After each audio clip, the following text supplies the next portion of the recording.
Hey, wow. We got quite a few of you guys on here. Happy New Year. Hey, Jeff, Doug, Mark, and Levon. Good to see you all. Happy New Year. I know I'm in here a few minutes early. I had a bunch of stuff I had to get done and got done ahead of time. So figure what the heck, I'm going to jump in. How you doing, Levon? Now,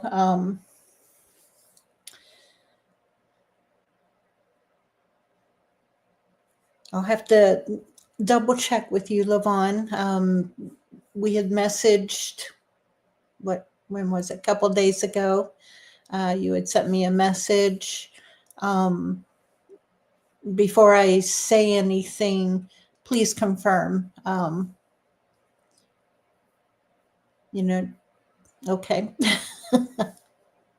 I know I'm being very cryptic here. Not cryptid, but cryptic. But yeah, let me know, Levon, about when is that, next week? Yeah, let me know.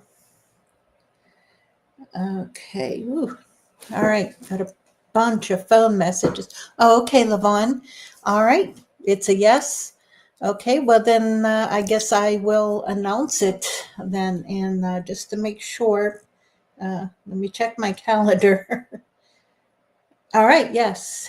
Next week, next Wednesday, on the podcast, we are going to have Levon on. Levon, you're going to do great. You believe me, you're going to do fantastic. And, we'll go at your pace. And, whatever you want to say, wherever you want to go, you'll do great. I know you will. But, hey, Mark, good to see you. But yeah, it's, I'm thrilled that Levon agreed to come on next week.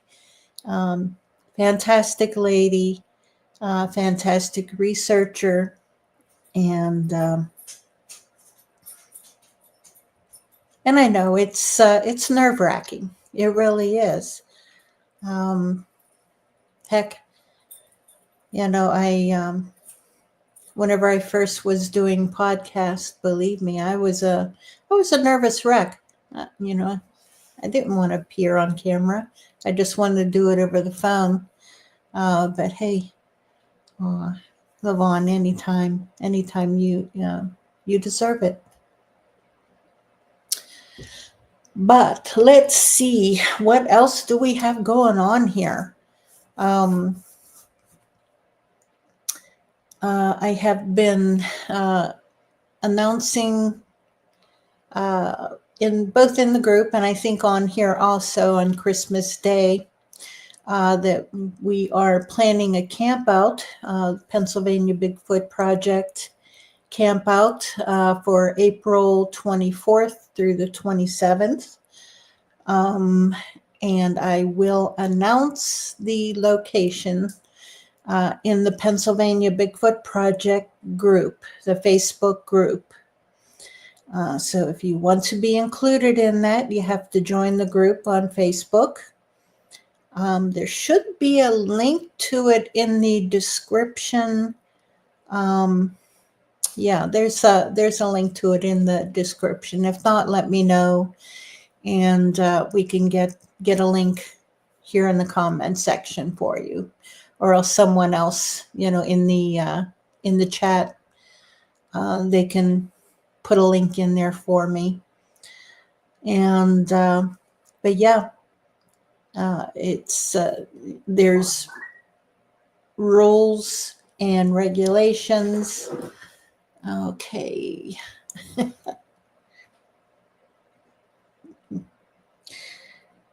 Hi, Michael.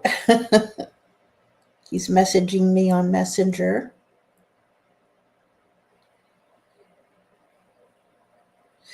Okay, hold on.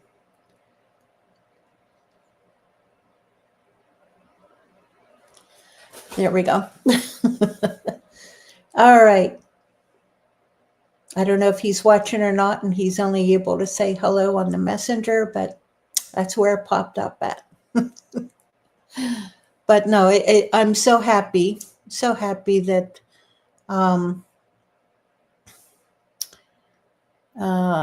okay, Old Line Cryptids, Jerry. How you doing, Jerry? I missed you in there. Um, um, and I don't know who else is going to be able to jump in, but I just sent out a reminder. But kind of lost track here. Man, I get thrown. Sometimes I'm like a short-term memory and what is it? ADHD, where I get easily distracted. Yeah, Jerry, both Jerry and Jeff, I don't know. Jeff was in here earlier. I don't know if he's still on here or not. Hey, Phyllis, good to see you. Happy New Year. I'm going to repeat it. Happy New Year. I hope that everyone's New Year, both Christmas and New Year, your holidays, have been great. That they've gone as well as what you wanted and as you wish them to be. Hey, Gary, good to see you.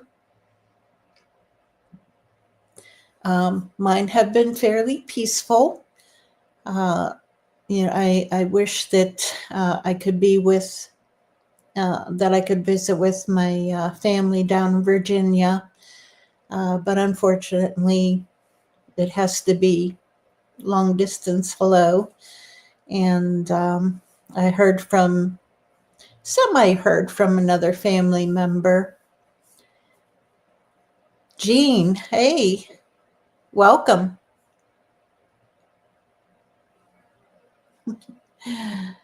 Yes, but no, I pray that everyone has had a happy New Year, Merry Christmas, Happy Hanukkah. I'm going to include everyone here.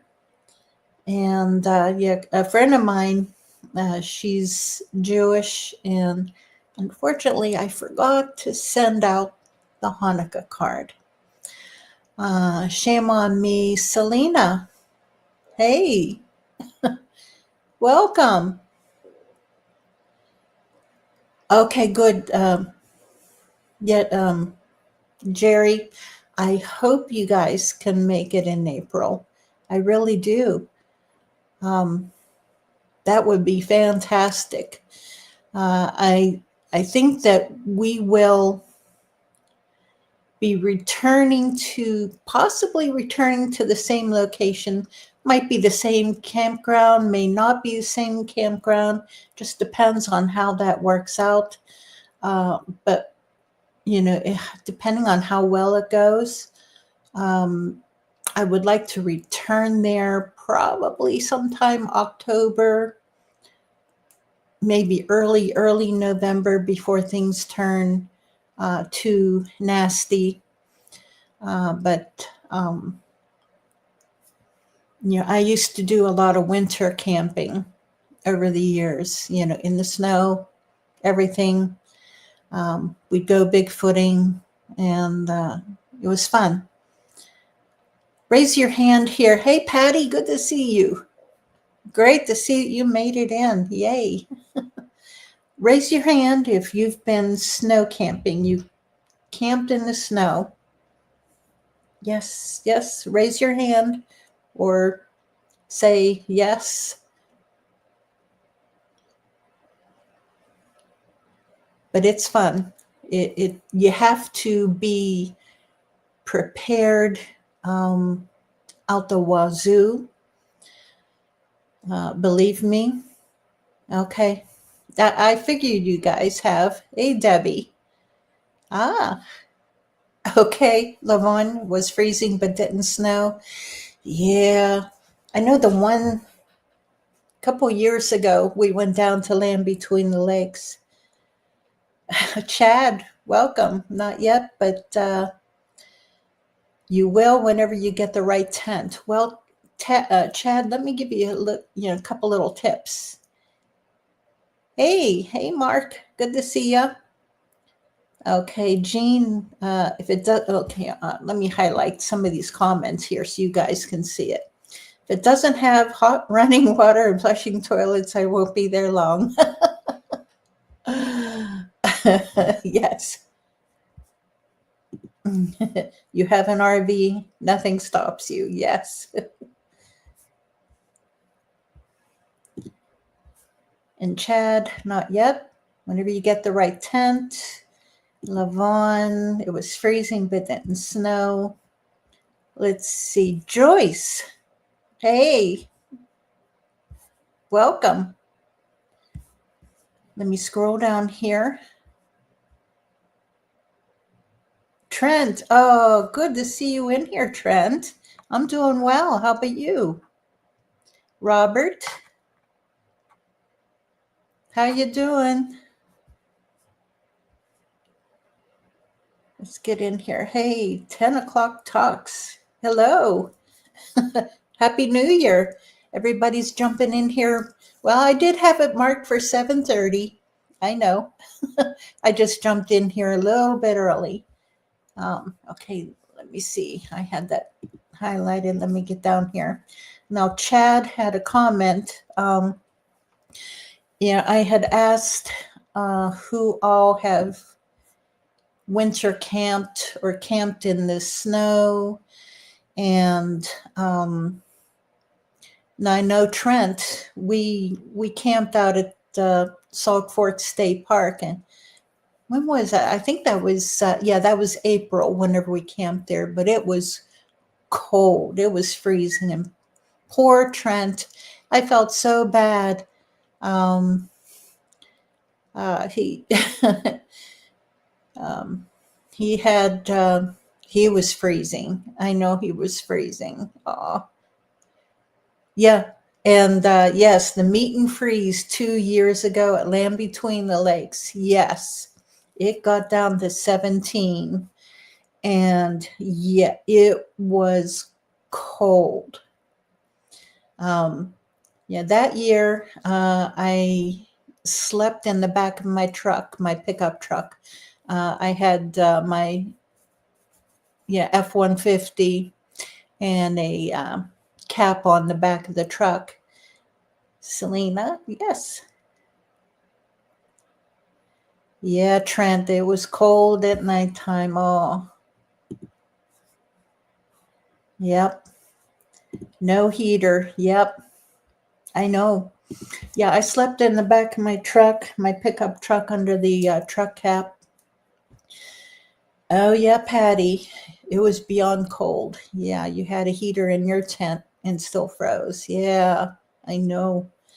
But at Land Between the Lakes, it got down to 7. The one night it was 21, and the following night was 17. I had my, in fact, I still have it, my below zero sleeping bag. So I slept, I used that. And in the truck cap, it's such a small area. I was afraid to use the little buddy heater. And so I didn't use it. But, hey, I was okay. Oh, okay. All right. Thanks, Trent. You have a good night at work. Yeah. Text me later. Not too late because after certain, like around 10 o'clock, I'm out. I'm completely out. But yeah, send me a text. Oh, good to hear from you. But yeah, it was cold. 2 inches of ice and snow. That was a nasty spring camp out. And then the one year, I was at Salt Fork State Park with a few other friends. I think it was in February. Yeah, it was in February or early March. Can't remember. Anyway, there were there was about a foot of snow on the ground, and we set up. A couple of us set up our tents, and the one guy and his wife. They brought a trailer, like a little cargo trailer that they fixed up, and they slept in there. I still had my F-150 with a cap, but I think I went back and forth between my tent and the pickup truck. But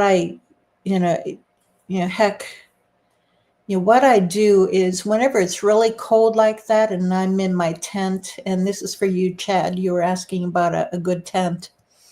I think at that time, I was using my Core, CORE instant tent.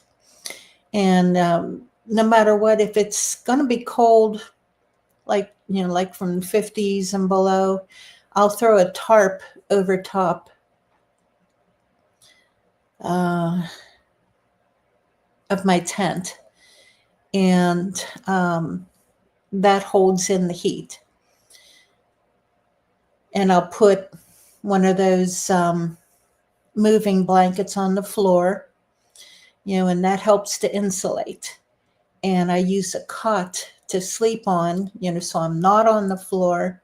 Plus I have like a 1-inch pad underneath the, on the cot. So there's more insulation for me.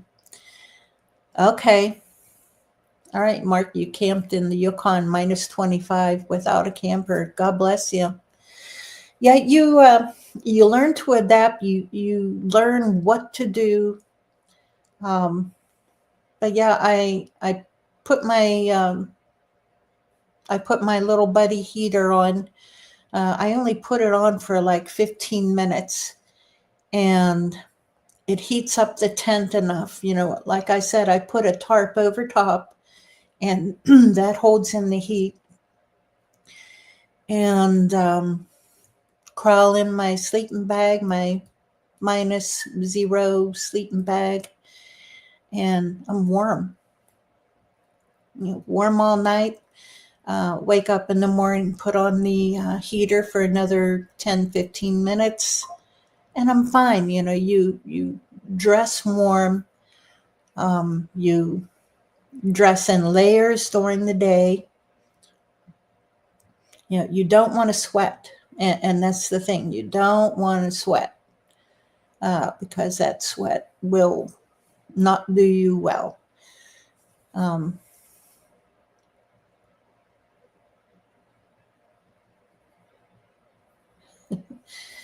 Okay. Gary's Patty was not at Land Between the Lakes, but we've camped before at Salt Fork State Park in Ohio. Whenever it got really, really cold. Oh, okay, Cryptid Cowboy, welcome, May from Canada.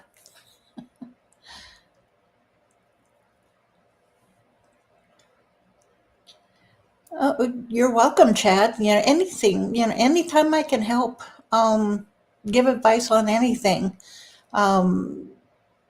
You dress for the weather. Yeah, you learn to change your socks before going to bed. Yeah, because you don't realize your feet get sweaty in those boots, so you don't want to go to bed with those sweaty socks on. Me, I cannot stand to sleep with socks on. I don't care what the temperature is. I can't take socks. Just can't. Okay. All right. And Cryptid Cowboy. Pennsylvania has a rich history for giants. Yes, it does. Now, what part of Canada are you in?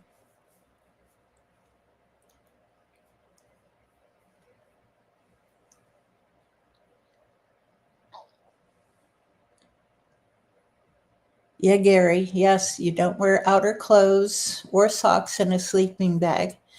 Yeah. Yeah, I just had, um, what do you call it? The waffle shirt, thermal shirt on, and just leggings, I think is what I wore. And I was very comfortable in my sleeping bag. You love George Romero. Huh. Okay, you're in Ontario. Okay, yeah, I've been there many, many, many, many times. I've been up in Quebec, up in the Laurentians, and as a matter of fact, I think there was an earthquake the other day up in the Laurentians. Um, but yeah, Ontario. I've been in Toronto, of course, Niagara Falls, of course, and further up in Ottawa, uh, and so on. It's I love Canada. It's beautiful up there. Beautiful.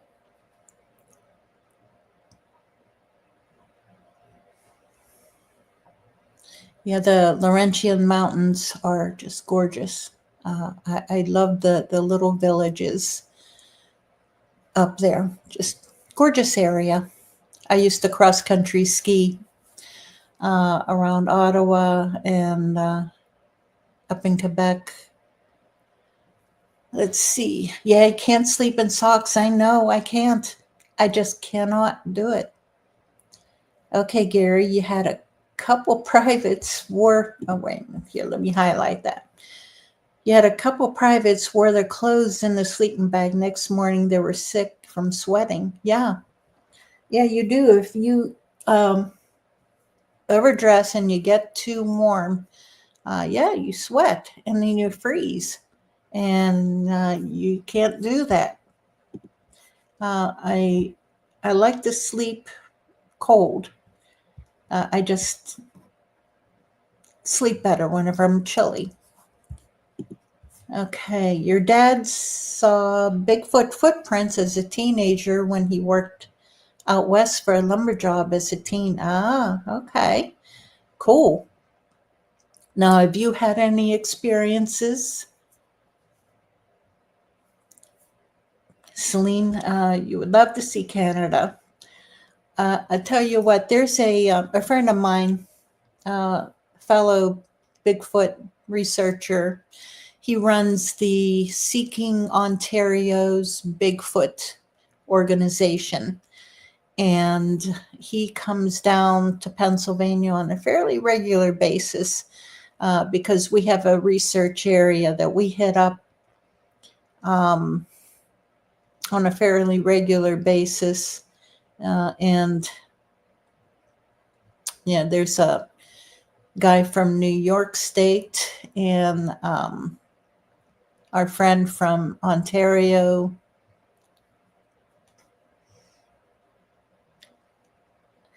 Okay, Cryptic Cowboy. You live in a town with lots of woods nearby, but no Bigfoot, just black bear and deer. Well, a friend of mine, in fact, one of our organizations,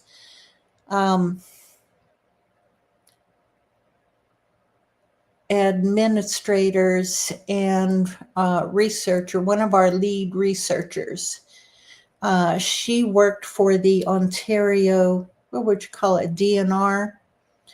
She was a forest ranger and a wildlife, as a matter of fact, not just wildlife behaviorist, but a predator like a bear, wolf, any of the predators in Ontario. She was the predator behaviorist. And she had quite a few both Bigfoot and Dogman encounters up in Ontario. And well, let me tell you a story about what happened to her the one day. She's been on quite a few podcasts, and unfortunately, that's what got her demoted from her job with a DNR, Ontario DNR. was that she was appearing on some podcasts. And yes, New York Bigfoot Todd. Yes, Patty.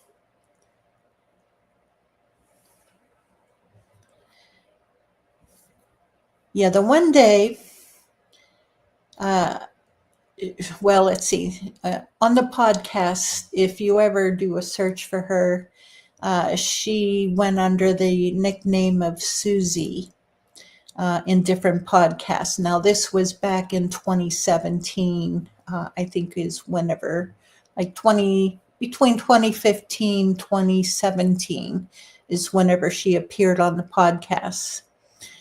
And the one day she was working, she had gotten a report that a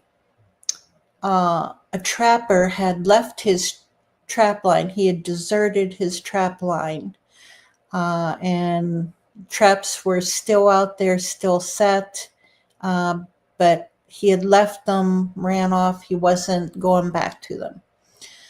Well, she went out, to take care of the traps before someone got hurt, and to take care of any animals that were trapped in them. So she drove out there, found a coyote in one of the traps. It was dead, so she got it and threw it in the back of the truck, in the bed of the truck. And she checked the rest of them, and the rest of them were empty. So she sprung them, so nothing else would get caught, since the trapper was refusing to return. So, so she got back in her truck, and she was doing her paperwork. She's sitting there, behind the steering wheel, and, she's, head down, just doing her paperwork. Yeah, Chad Black beer, yes. Yeah, Guinness. Yeah. But she's doing her paperwork. And she said out of the corner of her eye, out of the driver's door, she said she saw movement. She saw movement. And she looked over, and on the other side of the window, here's a Bigfoot looking in right at her. And she said he had a angry look on his face. But then, he saw her, and he gave a huff, stomped back to the bed of the truck, picked up, grabbed the coyote out of the back of the truck, and stomped off. He was pissed that she stole his food.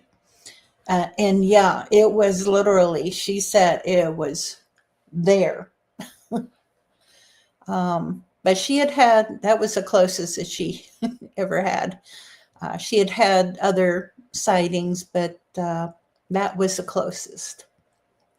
A few years later, let me think when that was, 2018, I think. She was out hunting, and she fell asleep, and she sat down next to a tree and fell asleep. And she said she woke up to something screaming at her, and it was either a Bigfoot or a dog man or something, but because the vocal here, I gotta take that down. Here we go. the vocal was so loud that it burst both eardrums. Both. It was so loud, so powerful. It burst both of her eardrums. And she said that after that, this lady was fantastic.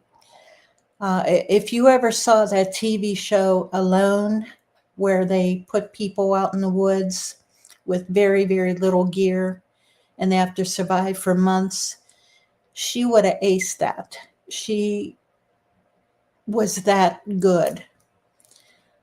But after getting both ears burst with that vocal, that she suffered from PTSD after that encounter. She never returned to the woods again. And she left the organization, unfortunately. Hey, Patrick, good to see you. Hey, Misty. Okay. Thanks for a reminder. Yep.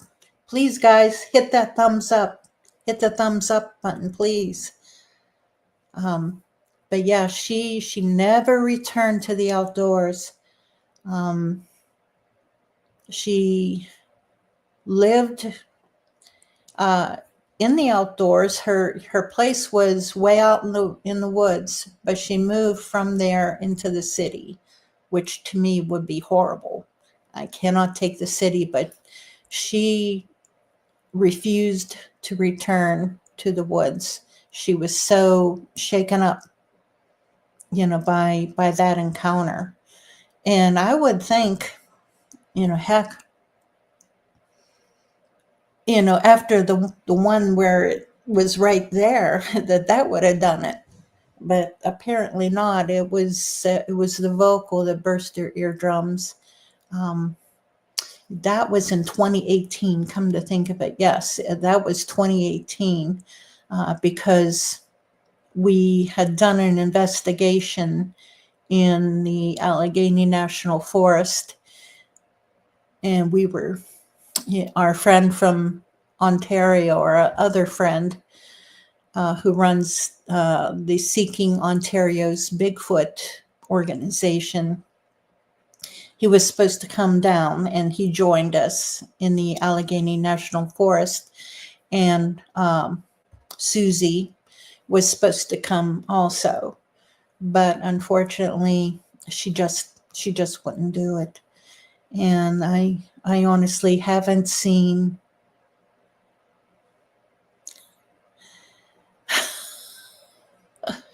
Levon. Yes, the Allegheny National Forest is a fantastic place.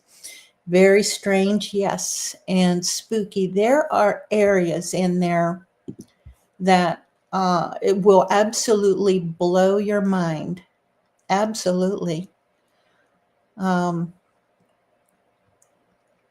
They are just, you get all kinds of different stories in there. You'll get, of course, the Bigfoot, which, yeah. Yeah, West Virginia is also, I know, yep. Mothman, yeah, in Point Pleasant. Levon, yes, we'll talk about it for sure. Oh, doggone, I forgot my drink. So I hope I don't get too dry and start coughing. But we'll go as long as I can. Not, I don't think, it's going to be a long show, especially since I forgot my drink. But, I'll do what I can. The Flatwoods Monster, I've been through there many times. I have yet to go to the Mothman Festival.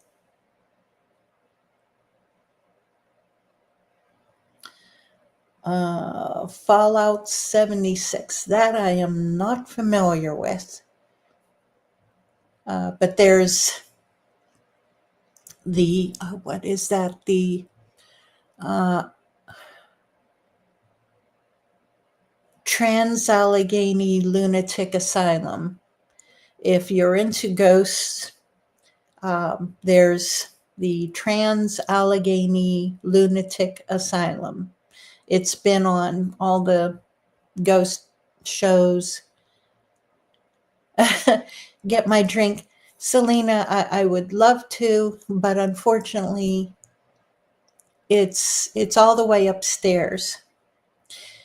And whenever I come back down here, I'll be huffing and puffing.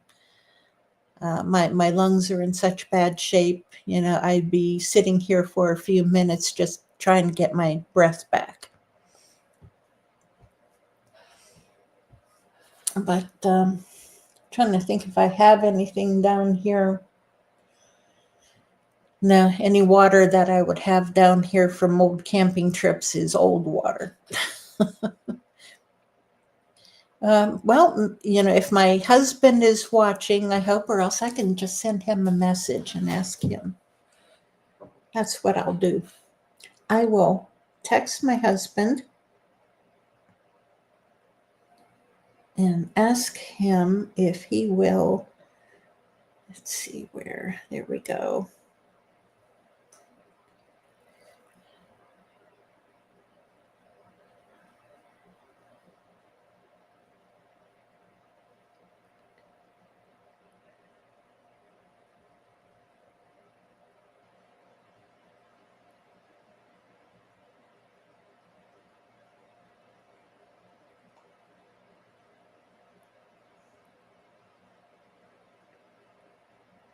Okay, there. Sent my husband a text.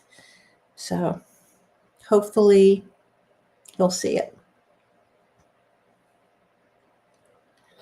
All right. David Blaylock, hey, good to see you. Who else is on here? William Robinson, I must have missed him coming in.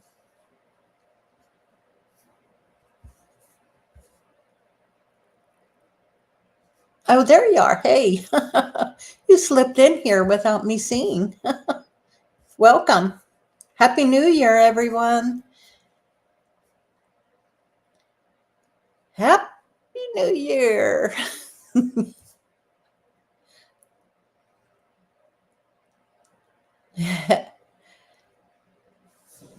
Yeah, I've just been here telling a couple stories. Let me think what else. Talking about, okay, Cryptid Cowboy, what are my thoughts on the drones? Happy New Year. There we go. Okay. My thoughts on the drones. In my humble opinion, they are not alien. They are government, whether they are our government, the US, or someone else. Just like that weather balloon, so-called weather balloon. Yeah, the D word. Yeah, I know. It's a dangerous subject, Mark or Jerry. I know. Yeah, it could be like that weather balloon that came flying over last year, only they've stepped it up a bit. And another theory that I've heard is that it's rich kids, although there's a heck of a lot of rich kids around the U.S. who got $20,000. Eric, thank you. There's a whole bunch of rich kids who apparently are all on a chat group together, and they all got $20,000 VW sized D word um, as an early Christmas present. But and heck, there's always a possibility that some of them are. Always. Yeah, must be nice. Yeah. There's a bunch of spoiled rich kids. You don't know. Oh, God bless you, William. Yes. Oh, yeah. Our prayers, our thoughts and prayers go out to everyone in New Orleans, Louisiana for what happened. So sorry to have heard about that. That's just horrible. I just I don't understand. I haven't read up on it. William, do you know the person who did that, who drove up the street, drove into the crowd? Did they do it deliberately, or were they drunk? I don't know what you've heard, because I haven't heard anything.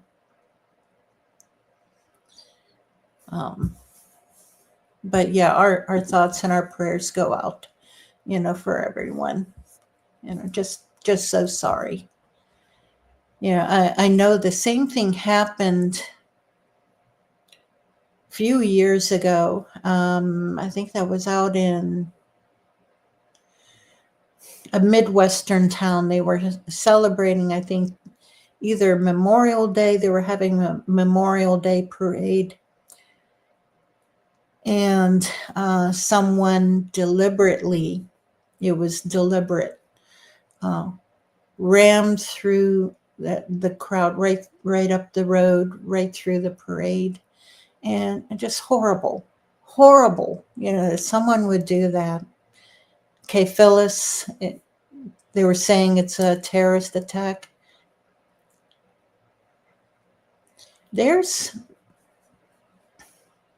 such evil, absolute evil out in the world right now. Oh, Misty. Oh, my goodness.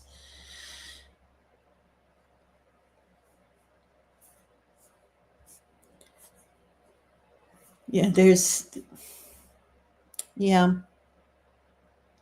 Yeah. Levon, you have to. You have to have your head on a swivel. You have to use your instincts and be aware of your surroundings, people. I cannot emphasize that enough. And, I usually say it for Bigfoot whenever you're out Bigfooting, or even whenever you're not Bigfooting, whenever you're out in the woods. Be aware of your surroundings, because you never know what you're going to see. You don't know what's going on. But yeah, you're right, Cryptid Cowboy. Evil never wins. Okay, William. Okay. Thank you for following up on that. But yes, God is in control, and God will protect his people. But yeah, his will be done.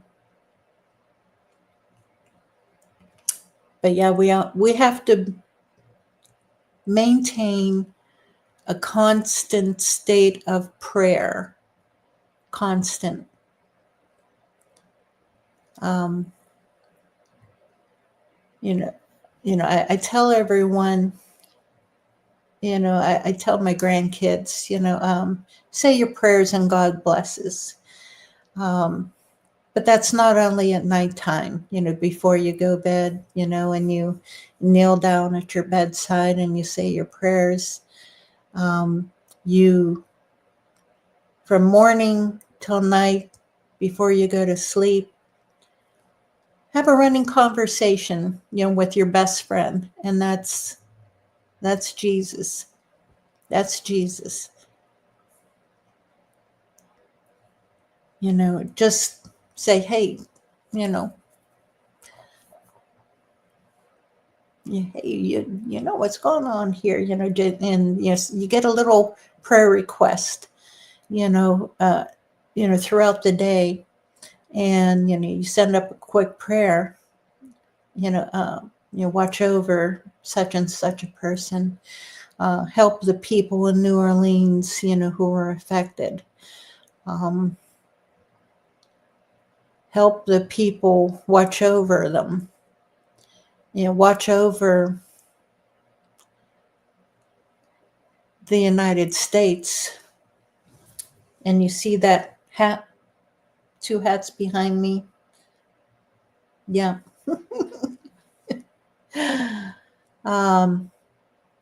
Watch over Trump, please, because there's evil going on, and we, like Levon says, keep your head on a swivel, keep saying your prayers for protection, and for traveling mercies, for good health. Stay frosty, stay strapped, and be aware of your surroundings. Yeah. Okay, you've got a friend in Vegas, Levon. Teslas catch fire a lot in Vegas. Oh, yikes. You're 16. Okay, hold on. Let me bring this up. Your 16-year-old granddaughter isn't necessarily a believer, but she says amen every time you pray around her. That's good. That's good. It's an entranceway. It's a foot in the door for her, David. It's a foot in the door. Okay. Yeah, Levon.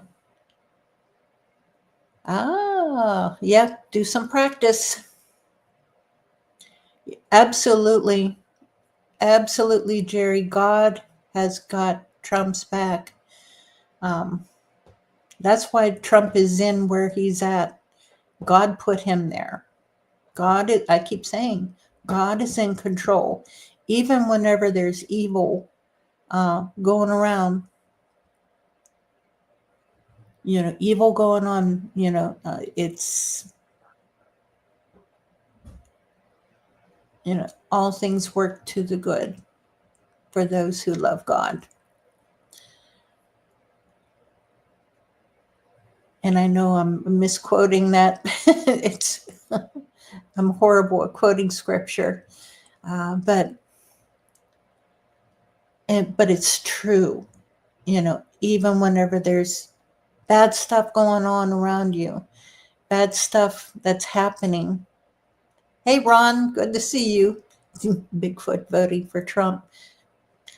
If they could, I'm sure they would. Oh, okay. Here, let me highlight this. Cowboy, your dog died, and it was really hard on you. I'm sorry. You asked God to let you know your dog was okay. Next day, you saw an ad on MSN for a book about pets in heaven called Waiting for You. Aw, see? There you go. Thank you. Thank you. Say hi. Hi and bye. You can't say I never did anything for you. I got witnesses. That's right, you do. Thank you. I appreciate it.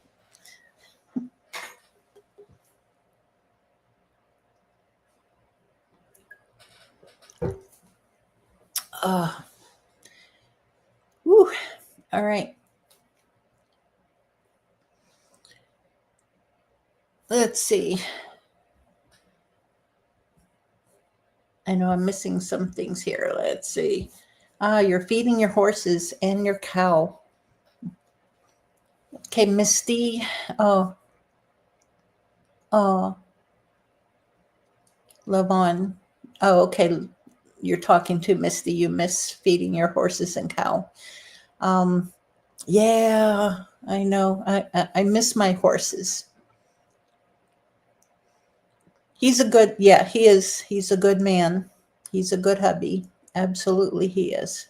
And I love him dearly. But no, he knows. He knows. And Misty, you're trying to separate goats. If only you had audio on the camera out there. There's a YouTube channel that I watch. There's a lot of YouTube channels, with farmers. But there's one that I watch called Doss Farms. And I enjoy watching them because, I miss my horses. He's got longhorn cattle, what do they call the chatelaine cow? He has one chatelaine, mostly longhorn. He's got a couple pigs, some donkeys, and a couple dogs. But just watching it takes me back to our farm. Yeah,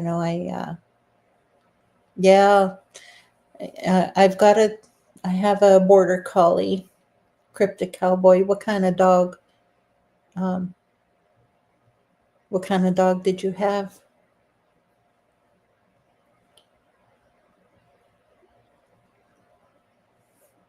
Oh, Phyllis, you just got another greenhouse. Oh, man. Cryptic. Yes, cowboy. I think we're not the only ones with souls.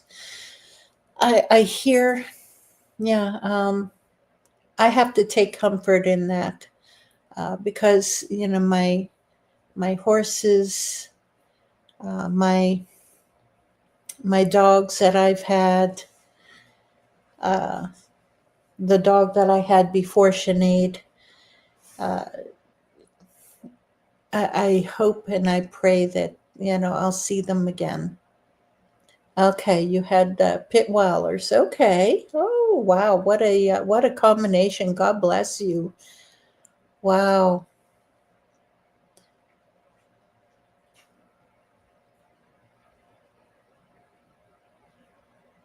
Oh, you've had your share of equipment breakdowns. Oh, Jeff. Ooh.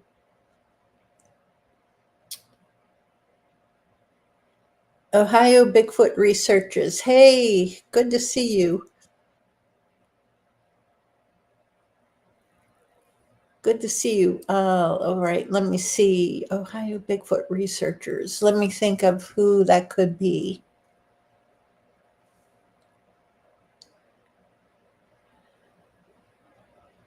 Mark, your ex-wife had a dog, but she divorced you. Oh, sorry. Yeah, Ohio, we were just talking, a little bit ago about Salt Fork State Park. And, we love camping out there. Absolutely love it out at the group camp.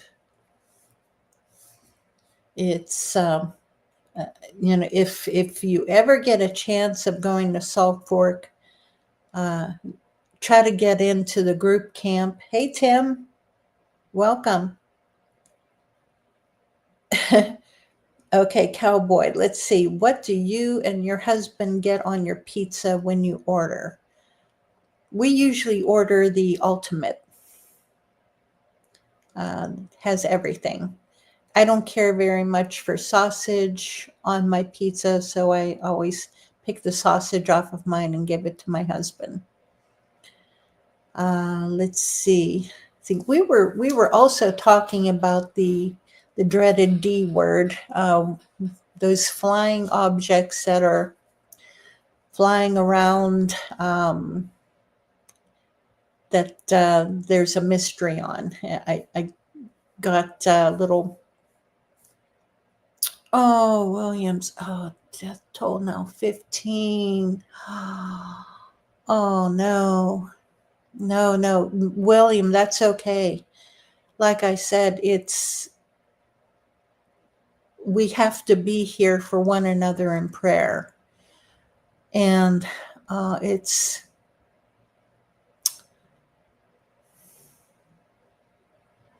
evil. it's evil, but it'll come to an end. It'll come to an end very soon. And yeah, I'm confident of that. I feel that we're in the end times. Okay, let's see. I'm missing things here. Mark, you will be back at the Allegheny National Forest early October. Do you have anything planned in that time frame? I don't have anything. I think I have a speaking. Yeah, I'm going to be speaking out in Eastern Pennsylvania early October. I can't remember. Well, let me check the date. But yeah, definitely we will be back in Allegheny National Forest at that spot. Let's see. So many messages, geez. October. Okay, Bigfoot Bluegrass Festival in White Deer Community Park, October 11. But yeah, any other time in October, I don't think I have so far. I don't have anything else scheduled except for that October 11. So that kind of ties up that weekend. But either the weekend before or weekend after, we can go back to that campground. I know I also want to go down to Michaud State Park in October because I was talking with Victoria Jackson. And so we'll have to figure out something for both.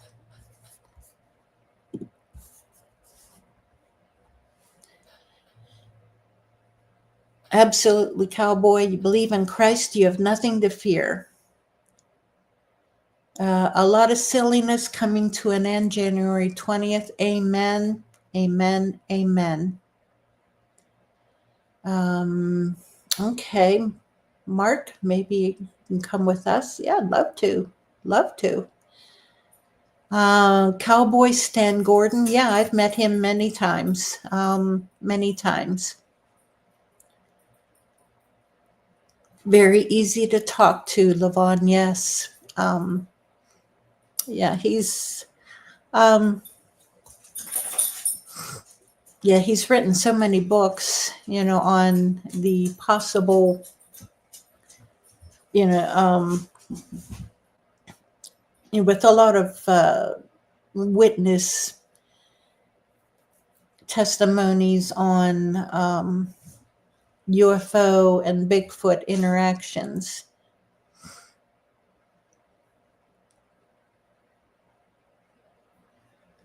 Chad, yes, a lot of crap is going to happen before then and probably after also, just because. But unfortunately, that's, this is crap that we have to go through, that we just have to pray for the hedge of protection. Oh, David, thank you. I was so happy to have met you and your wife there at Land Between the Lakes. That was just fantastic. I was so happy that, whenever you go to these campouts, let me tell you guys, if you have not gone to a Bigfoot campout, go to one. Go to them. Hey, Scott, welcome. Come to the egg farm for a meet and greet. Help straighten Jeffrey out. Jerry, I think I will. I would have to back away from that. Can't straighten out an egg. I think Jeff is No, Jeff's a good guy. I love Jeff. I love you both. Whew. But yeah, everyone who is a praying person, pray for that hedge of protection, not only over you personally, you and your family and friends, but over the United States, over the world. We want this evil eradicated. And God and his angels, he can send his angels out and they'll do the job.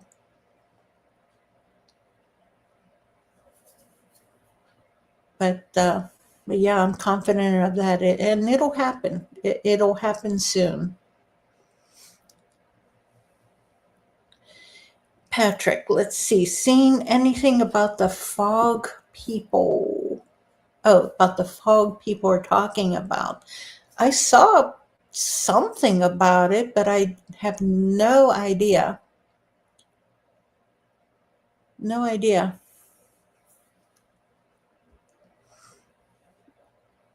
Okay.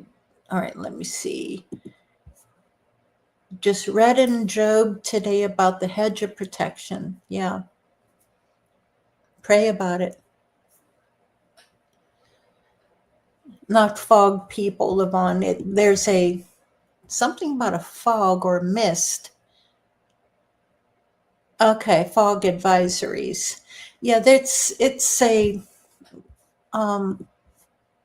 yeah, you're right, Phyllis. It's because of the ground is still warm because the last few days we've had unseasonable warm weather, and then all of a sudden we've got this cold front coming in, and of course there's going to be fog, and that's all it is. It's just weather phenomenon. Let's see. Oh, Scott, all your family's in here. Yes. It was foggy there and you couldn't see. Yeah, Cowboy. I remember that movie, The Fog. Yeah. Yeah, Stephen King wrote a book also. That was creepy as all heck. Misty, they say that it's making people sick. Well, God knows that the things that they're putting out, in the skies, chemtrails, just got to talk about it. Chemtrails. They're putting all kinds of crap and trying to make us sick. And who knows if that's what it is, making it, people sick, or if it's just,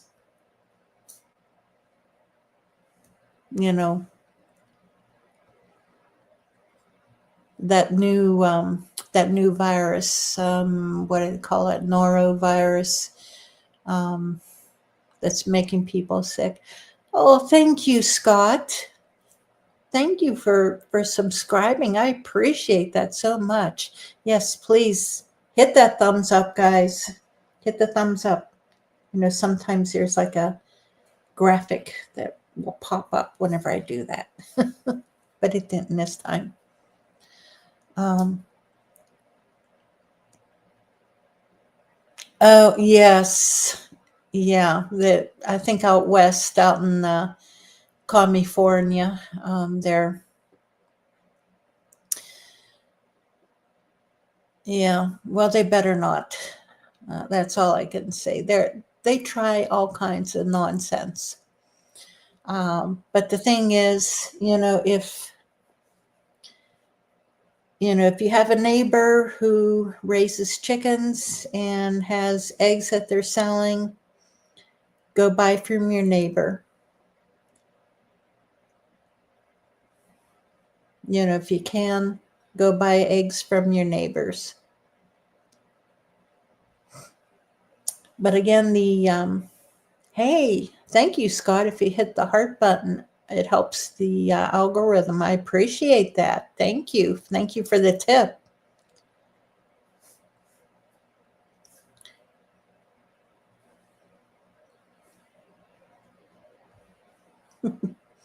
Hey, Bama.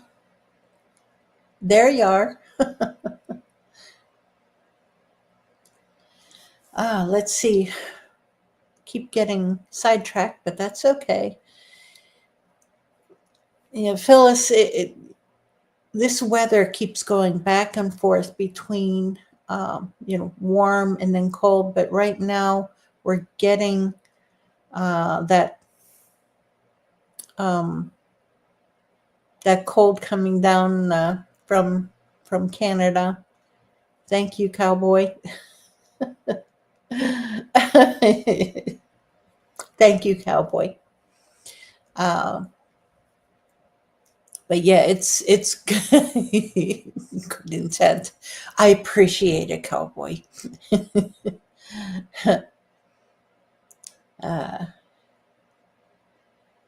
Yeah, this weekend we're supposed to get hit with some snow, and supposed to be pretty good. So break out the snow blowers, guys. Make sure they're working.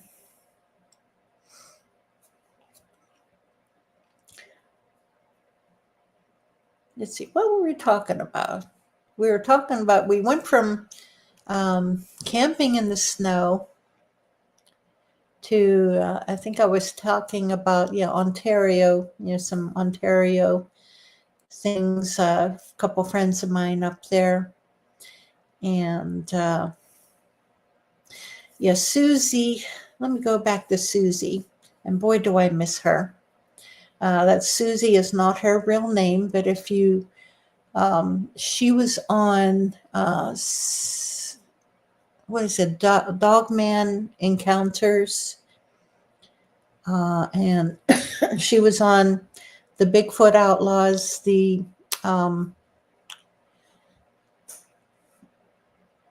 Bigfoot Crossroads. But I think that particular episode might be in their archives. You would have to subscribe, join them, the Bigfoot Crossroads, and pay, I think it's $1.99 a month to listen to their archives. But I can highly suggest that, recommend subscribing, not only subscribing, but joining Bigfoot Crossroads to listen to their archived episodes. Well worth it. Well worth the $1.99 or however much it costs. Absolutely. Anyone who knows Kumbo, Tim Kumbo Baker, he's on those archives. And if you want a master's degree education in Bigfooting, you get on those archived episodes and get on them from the beginning and listen. Like I said, you'll be getting a master's education in Bigfooting. Kumbo, he's a good friend. I consider him a mentor. I learned from him. Both he and Bear, because Bear was part of the Bigfoot Outlaws at that time, also way back when. But primarily Kumbo. And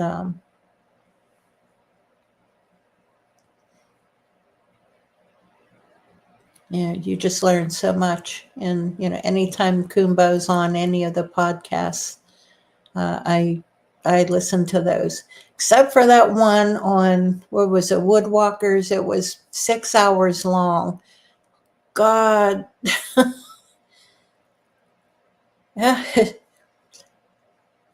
I would be thrilled. I would be absolutely thrilled, Jerry, to be on a show. I would be honored to be on there with both Kumbo and Greg. That would be fantastic. That would be fun as all heck. I can tell you that.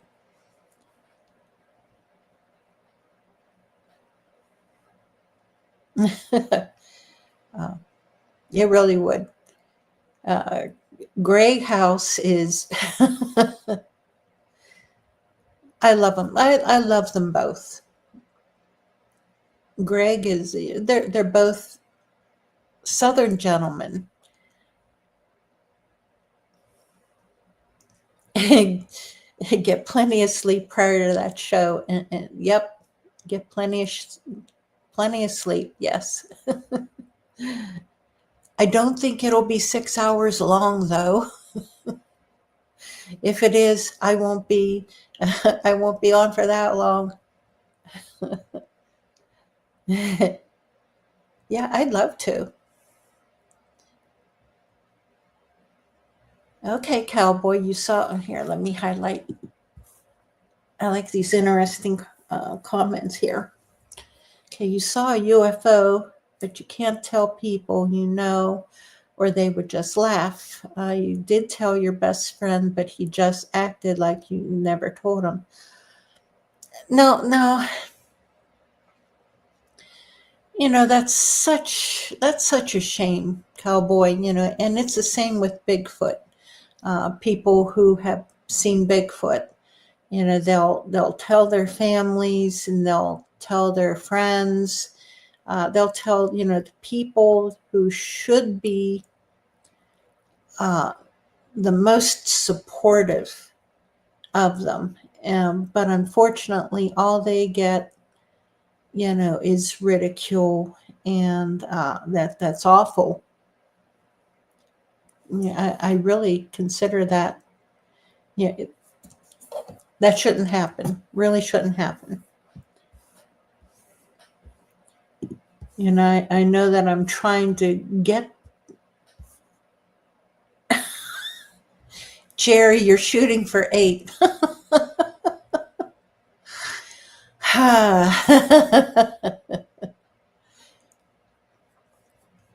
Yep.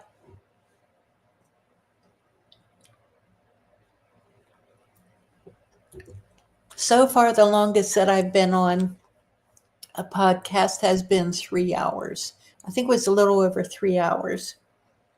Yeah, Greg and Kumbo. Yeah, I truly believe they could do a 24-hour marathon.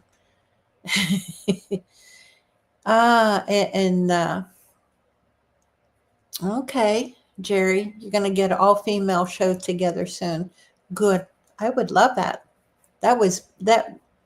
I know I was on Victoria's podcast. What was that, last week? Yeah, for Christmas Day. And it was so much fun. So much fun.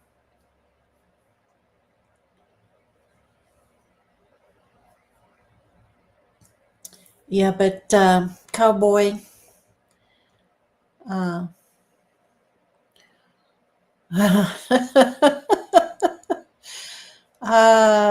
Mark.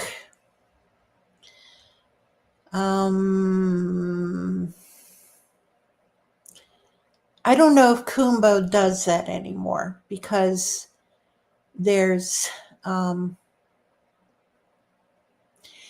it is so dangerous. I can tell you that.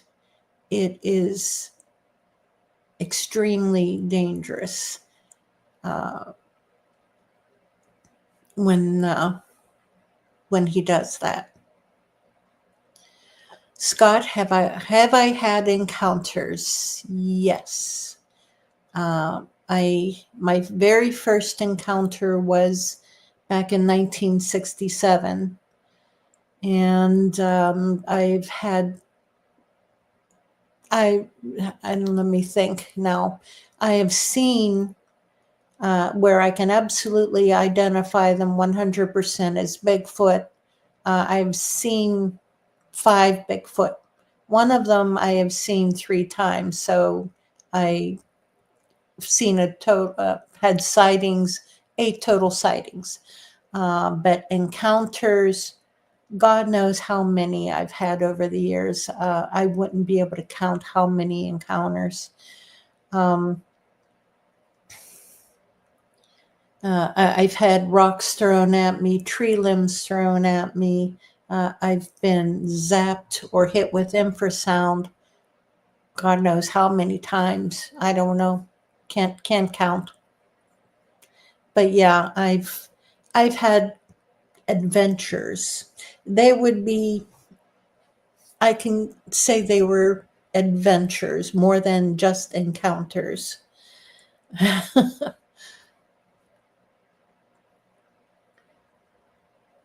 Let's see. And cowboy, your friends know you as a joker, so they would never believe you. I'm so sorry. But talking about UFOs, that's, I don't know, when was that? Night before last. Night before last, and this has happened numerous times over the years. I wake up, something wakes me up, and I see something in the room with me that looks like a miniature UFO.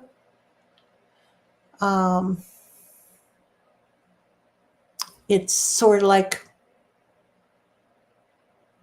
I don't know.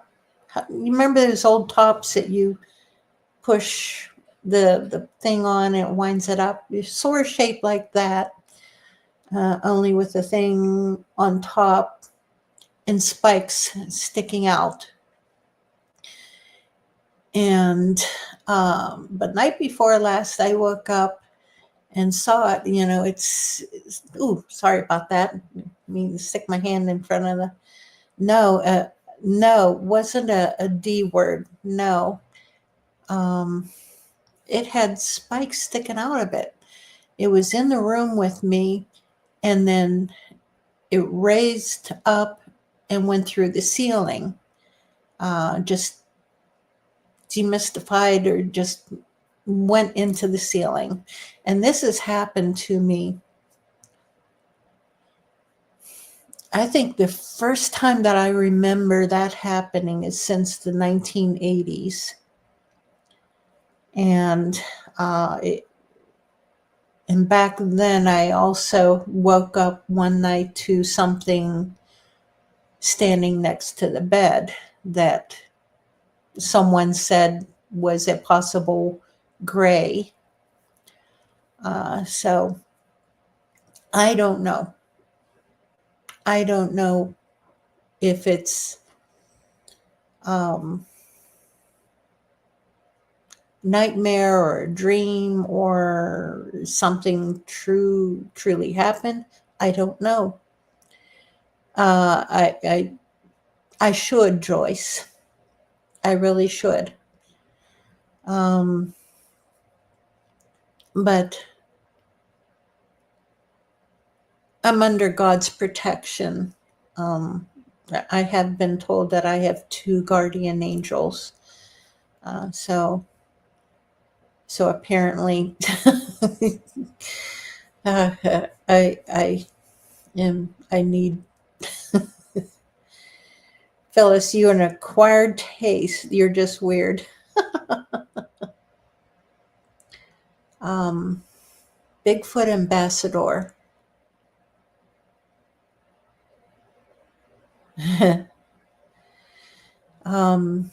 But yeah, I think that why I haven't rebuked it is because I'm just so startled that, hey Bob, good to see you.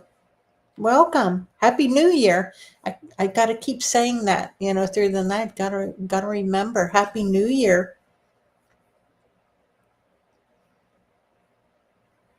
It's Phyllis's club name.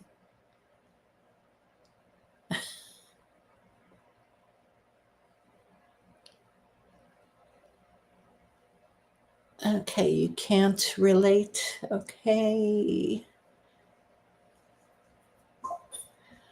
Yeah, it's just just something strange, that's happened over, over the years, and it's not regular. It's just something, that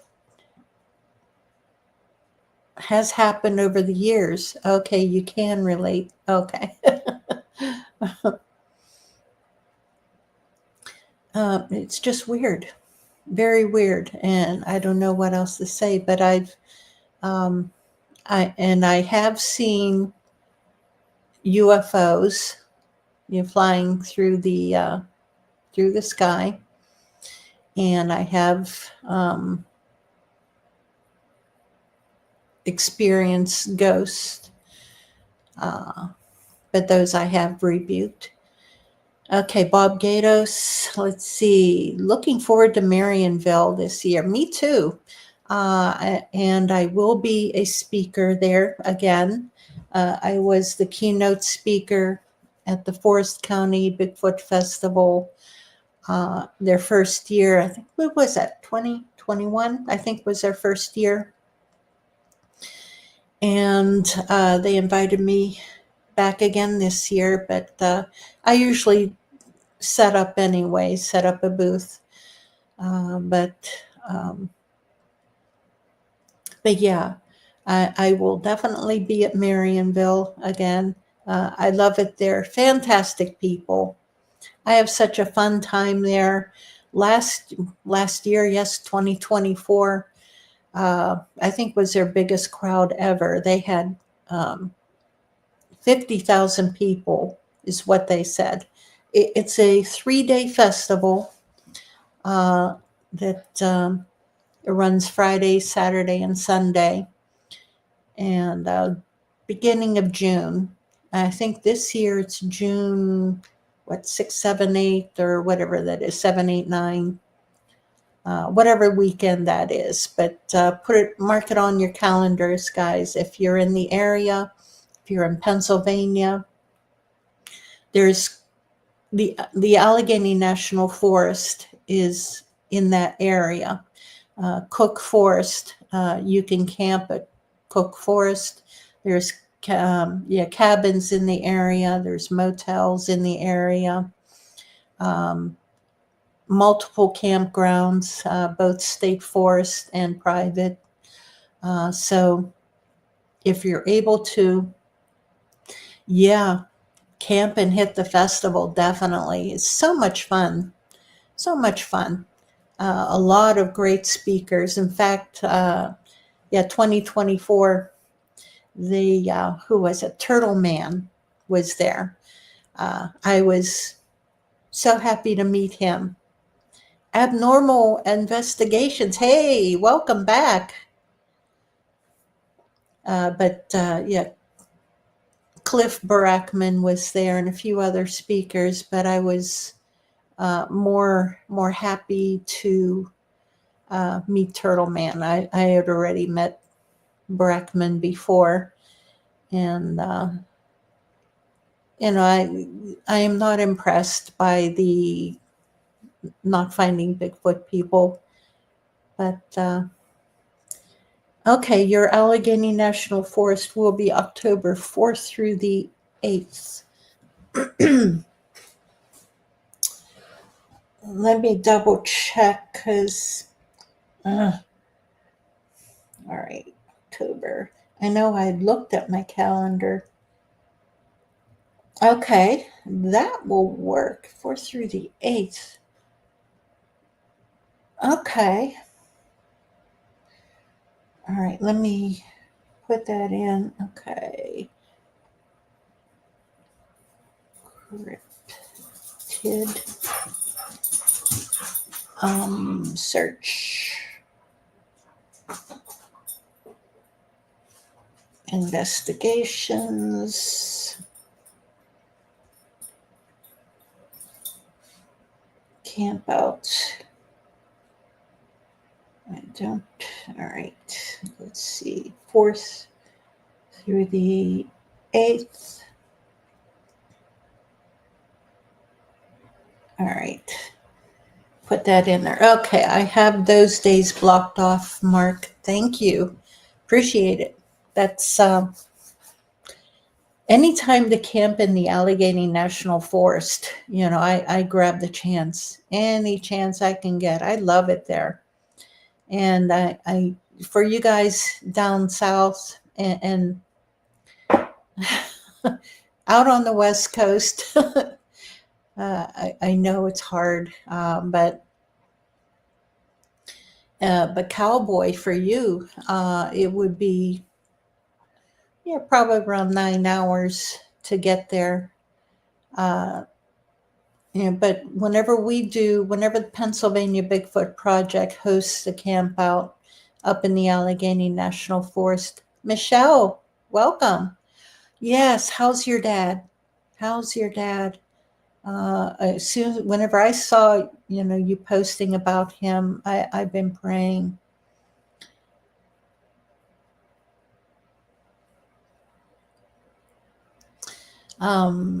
Okay, you need a private jet to get to all these meet and greets. Yes, I know. I need a rich benefactor, a rich sponsor. Michelle. Oh, God bless you. Oh man, that's wonderful news. Wonderful. Abnormal. Yeah, I can pick you up at Scott. Helicopter's better. Yeah, and that way you can just drop a rope ladder down and we can climb down, or else we can learn to parachute. When you win the lottery, oh, Phyllis, from your lips to God's ears. Yeah, Lavon, she's on the east side of Pennsylvania, but yeah. Yeah, Lavon, I hope that you and your husband can make it to our camp out at the end of April. Jeff, send Mary the ego copter. Portals for rent.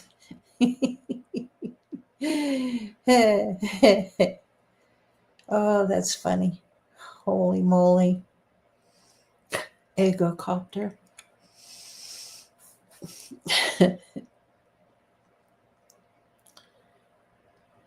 Holy cannoli. Portals for rent. Yes. Let's just.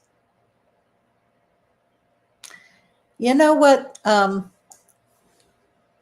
Whenever I start reading, I get into some crazy crap. And I was reading about, I was watching some videos on YouTube first, and that's what got me into it. About let me think, a Malaysian airliner that went down about 10 years ago. And the videos on it were just weird. And there's been quite a few videos on it where you see these orbs, UFOs, I think 4 of them, come out and circle this airliner as it's flying. And all of a sudden, poof, the airliner disappears. And it's crazy to watch the video. Yes, thank you, Chad. Malaysian Flight 370. What's the guy's name? Forbes is his last name. I was watching his video on that. But yeah, guys, get on YouTube and look that up, Malaysian Flight 370. I think Candace, what's her name? Candace, she did a video on it also on YouTube. But it's crazy. But, once I saw that, And I'd forgotten all about that flight because I remember hearing about it, but just watching these videos that came out, a few years ago, showing those orbs, those UFOs circling this airplane, and then it disappearing. It's just crazy. But I got into that, and then I started reading about cold fusion and portals, and how things may possibly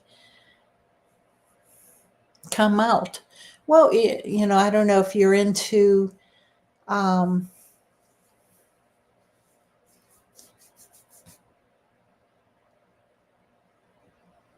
okay, I'm reading the comments here. Yeah, I'm afraid to find out what's in those portals also. Yeah, because CERN, between CERN and the Vatican, yeah, you're going to try a Tesla coil. Yeah.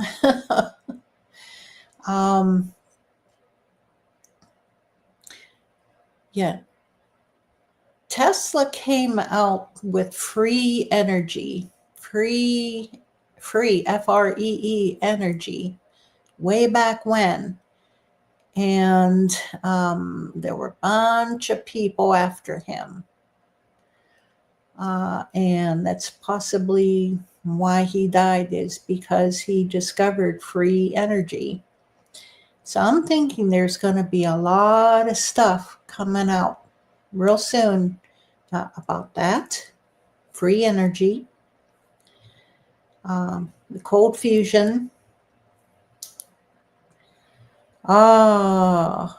Scott, you're 3 hours from Land Between the Lakes and 3.5 hours from Daniel Boone National Forest. Holy cannoli. Daniel Boone National Forest. Chad, you'll volunteer to go in, armed, of course. Hey, Happy New Year, Arcane.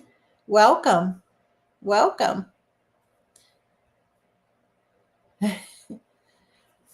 Yeah, I want to get into Daniel Boone National Forest also. I've driven through there. I have not camped in there yet. I want to. I've got quite a few areas still on my bucket list for Bigfooting.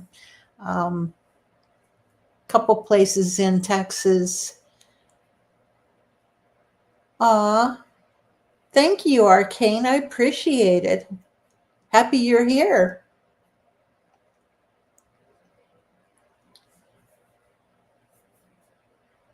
You have a trip to Kentucky in April. Oh,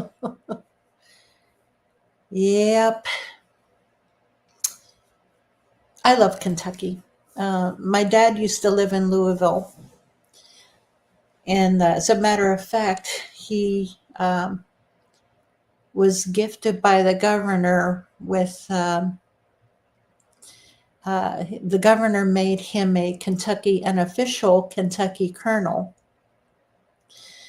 which is cool. And I've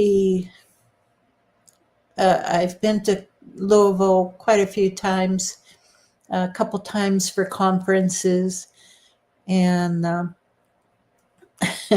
it's a cool city to visit.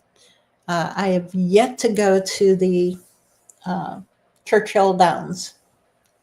Oh, you live in Louisville. Oh, cool. Very cool. My dad was there on the, what is it, the 75th anniversary, and brought home a couple glasses from Churchill Downs, for the Kentucky Derby. And so I still have mine, and my sister has the other. Yes, please. Thank you, Scott. Subscribe, please, and get in here. get in here and chat. If you're only listening, hit that subscribe button, because I think you have to subscribe to be able to chat. And so subscribe, please, and hit that thumbs up button. Hit the little heart button also. I hear that helps the algorithm, and I appreciate it. I appreciate it so much, guys. I truly do.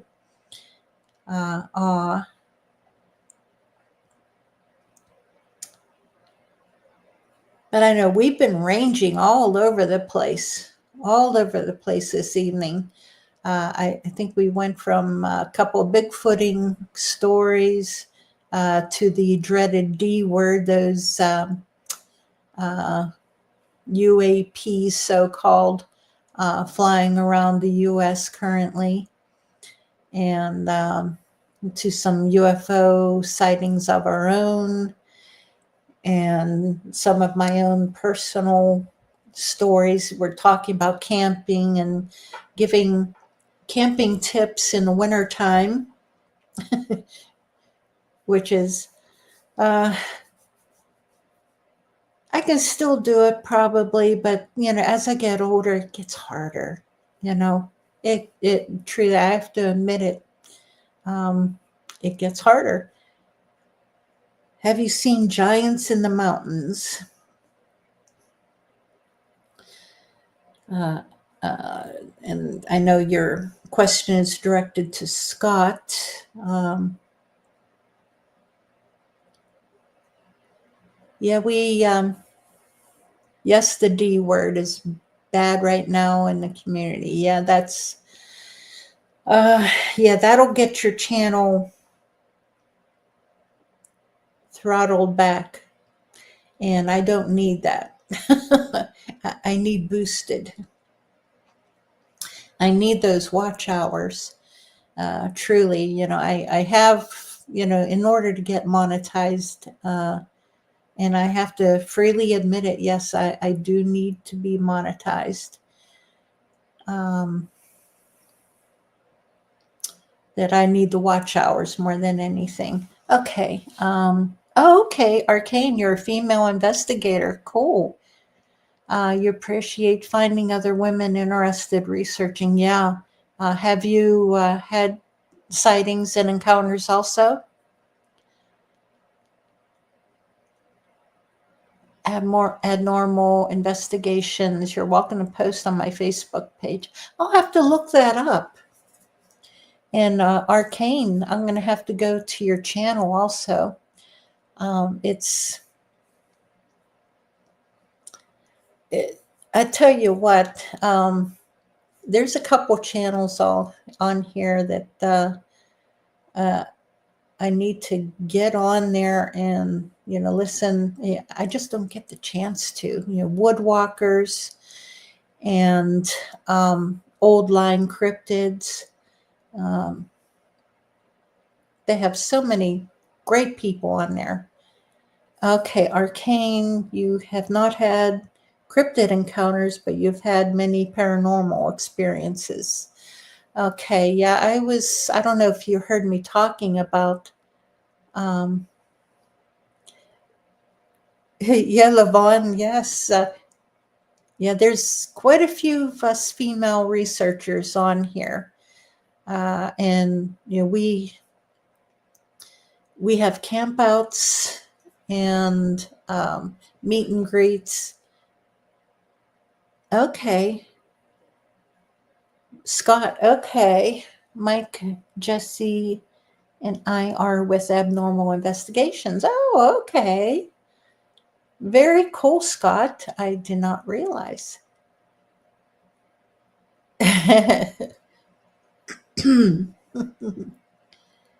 It was one time you fell on your face. Oh.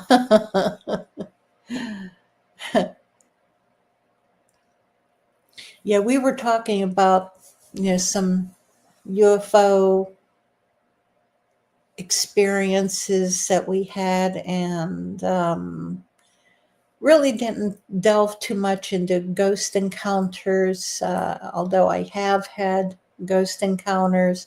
those are things that I really don't care to speak very much of. Primarily because of my Christian faith. That's just something that I don't dwell on or really get into anymore. I used to. Okay, you've been seeing lights in the skies over the area you investigate. Have you seen orbs or the dreaded D word, those UAPs, or more orbs? Because I've seen quite a few orbs over the years. Couple places where they were just crazy numerous. Where was that? Prince Gallitzin State Park in Pennsylvania.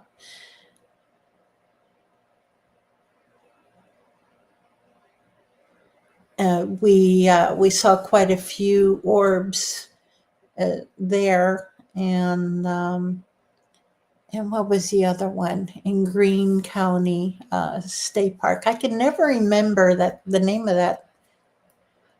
I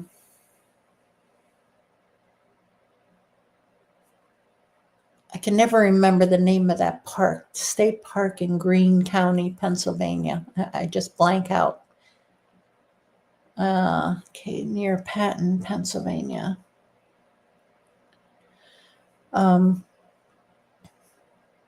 Yeah, the other state park in Greene County, it's near Waynesburg. And we had a camp out there, 2 years ago? Yeah, 2 years ago. I agree, Abby, normal. Yes, absolutely. Yeah.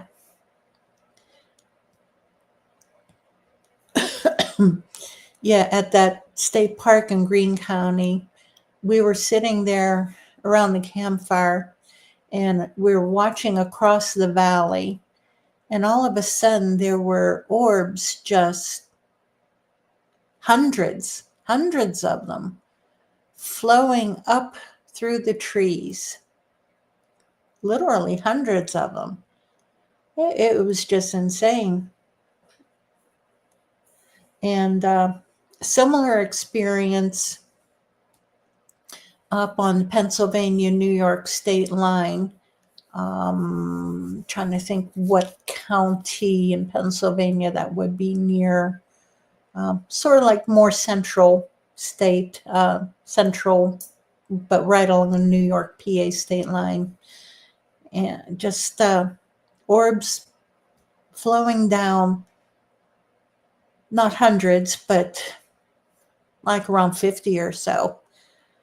It just flowing down over the hill, through the trees. Crazy.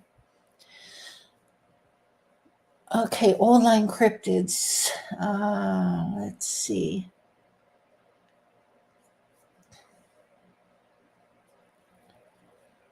Yeah, join Levon's group, the PA Cryptid Research Team, and Arcane. If you're not already on my group, Pennsylvania Bigfoot Project, please join it, because we do have campouts, and we go to festivals, set up at festivals and speaking engagements.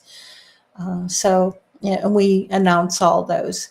But our campouts, we hold them throughout Pennsylvania, but we also go out of state. I know it was a few years ago. I was planning on going up to Ontario and camping. It's been many years since I've been up in Canada. But thank you, Arcane. Appreciate it. But I was invited up in, what's the name of that park? Provincial Park in Ontario. Can't think of it. Ooh, okay. You were hit in the face with a branch on a live by a cryptid, cut your arm, ooh, blackened your eye, knocked the camera out of your hand and your light. Jeez.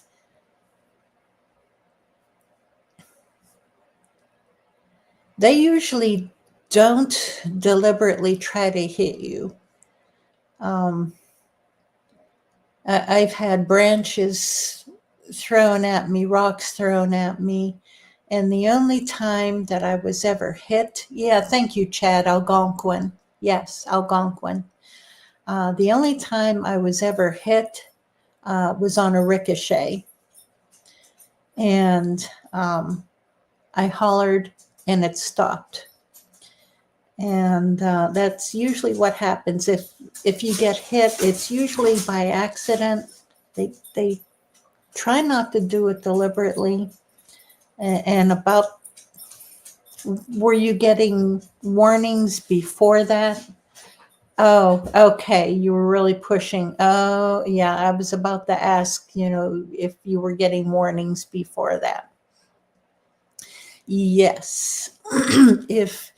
if you are not listening to the warnings, because they're protecting their kids, their babies, or else you were in a hunting area. You may have interrupted a hunt, or else you were getting too close to the babies.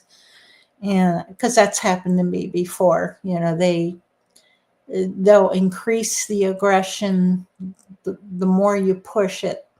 Because I know the one time I really pushed it, I was in a hunting area. And another time we were out in Oklahoma, we were not leaving.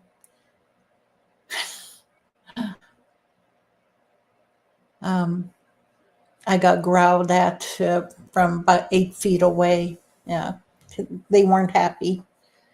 But another time here in Pennsylvania, in the Allegheny National Forest, as a matter of fact. Oh, okay, you're from Oklahoma. Okay. Yeah, we were down, oh God, near Lake Texoma. I don't know. I think it's near the Red River. We were near the Red River. There's a huge park. Can't remember what the name of it is. I tell you. But that's where I was growled at. But I also had a sighting of a running Bigfoot in Oklahoma. Oh God, yeah, that week we spent there was fantastic. Chuck Schlobs and I, we both saw the running Bigfoot at the same time. We were sitting in the park. We'd just come back from Purgatory and heading back, and somebody was having problems with their truck. And I know I'm getting off subject here, but so we pulled over into the parking lot of, there's an infamous casino. What's it called? Something Gold. But we're sitting in the parking lot because someone was having truck troubles, really. And while everyone else was helping out with the guy's truck, the four of us we stayed in the one pickup truck because we were too tired. It was late. It was around 12:30 at night.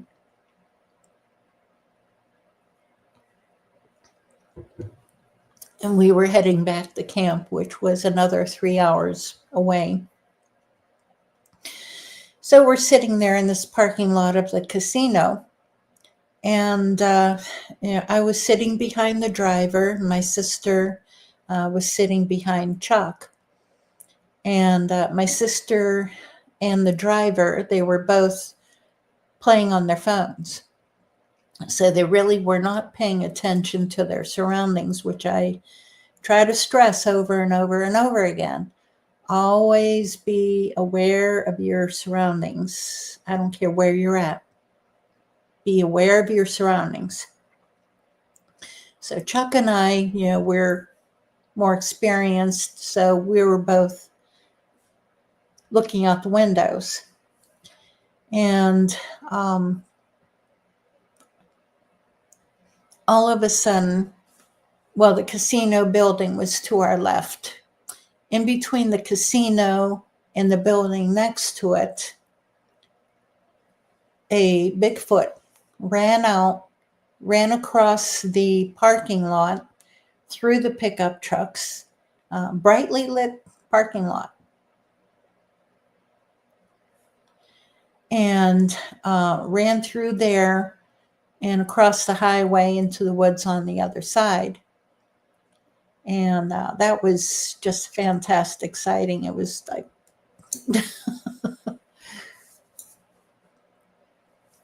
okay. It was following you. You think it was a juvenile? All right. You sound like me. You told her you were going to get a switch and spank it then. I've chased after one with a golf club. He pissed me off. And I actually chased after him. I picked up a golf club that I had sitting there and chased after it. I was so mad at it. But yeah, good for you. You got to let them know. But yeah, they'll run. Hopefully.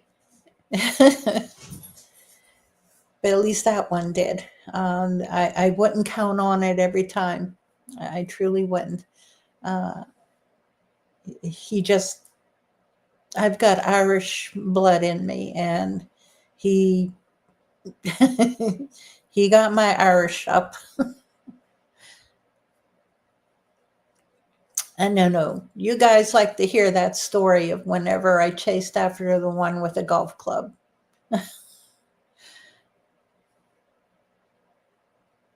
That story seems to come out, I think, every podcast too. I'm sorry.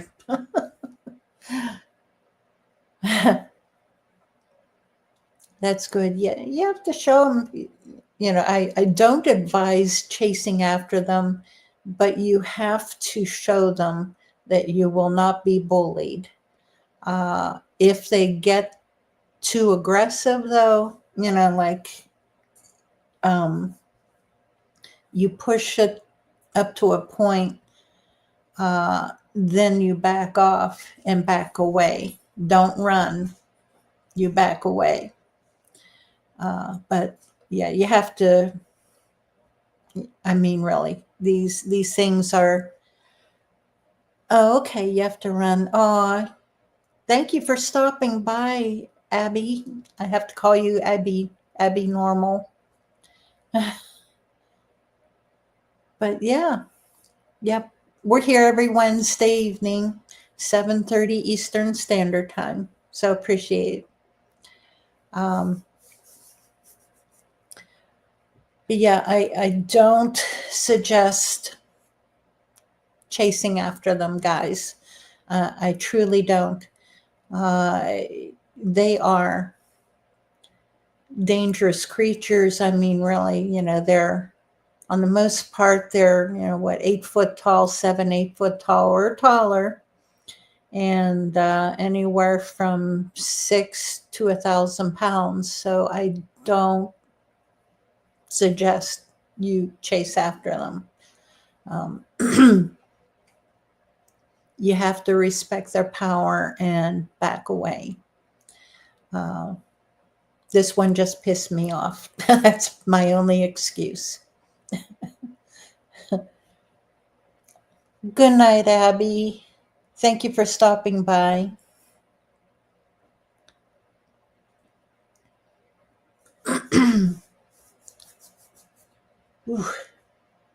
have my little heater back there running, and still a little bit chilly down here. I should have put on a sweater. So what were we talking about? Where do you guys want to go to next?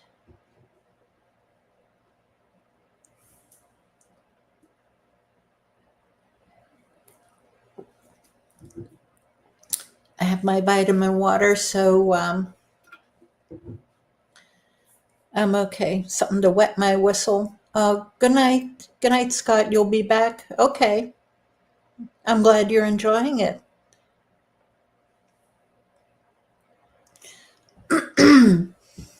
Let's see. Let me think. What else have we been talking about? That dreaded D word. I know I keep trying to go back to that. The flying things currently flying around. What do I think they are? Again, I think that they are government, whether ours or someone else, like the Chinese weather balloon from last year, possible. And U.S. government, good or bad, I don't know. It could be either. It could be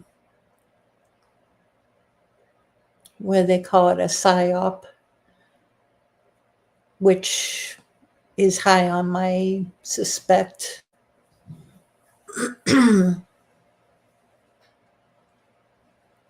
Because a lot of people are, talking UFOs. And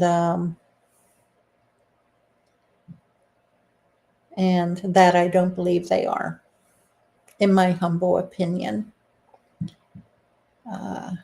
There's a YouTube channel called Monkey Works, WERX, Monkey Works, that I highly suggest people who want to be aware of different things going on in the country.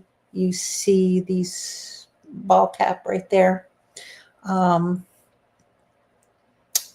Regarding air flights, flying people in from South America, etc., and what's going on worldwide in troop movements and so on, possible troop movements. Get on his YouTube channel, Monkey Works, WERX. I've been following him for a few years and very educational. A lot of good information on there. I go for more factual information that is backed up. And that's how I approach or try to approach Bigfoot also. Although I also have to approach, okay, thank you. Thank you, Mark. You have a good evening. See you next week. Happy New Year. I have to approach Bigfoot, the subject. Okay, you're going to sign in to Miss V. Oh, okay. Tell her I said hi. Tell Miss V I said hi. I didn't know she's coming on, but sometimes she'll pop in here before going into her show, but yeah.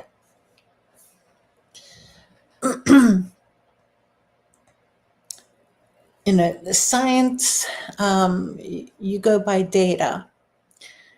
And that's how I try to approach Bigfoot, with data, science, science-backed biology, physiology.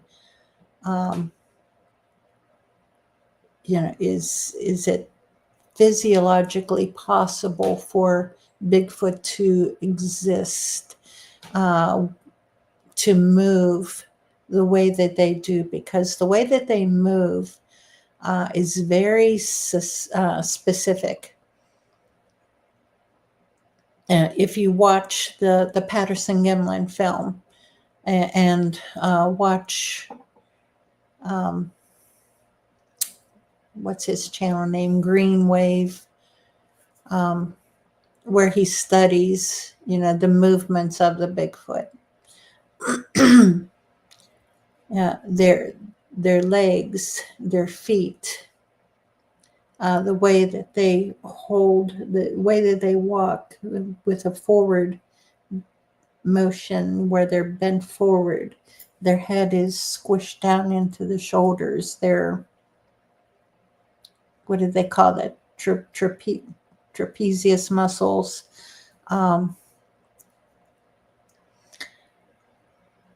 Where I think certain areas of the U.S., they're nicknamed no heads or no neck, primarily because of the way they walk with their head bent so forward, at a certain angle. You look at them, you don't see their head, and they're so squished up, you don't see their neck.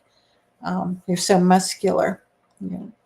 You'll see some bodybuilders like that also.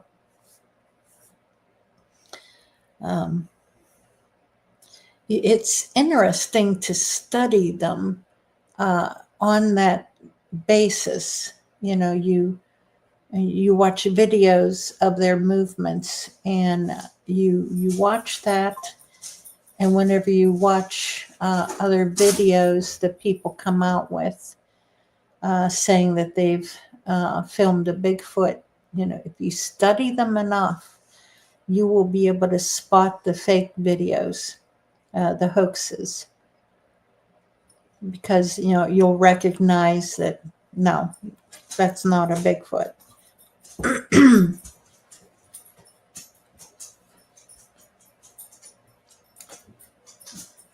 Sinead is moving around here.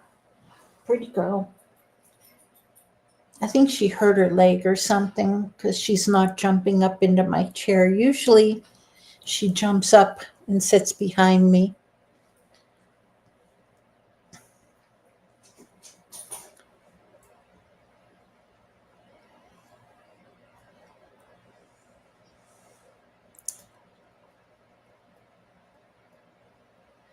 So guys, what do you want to talk about? Got any questions?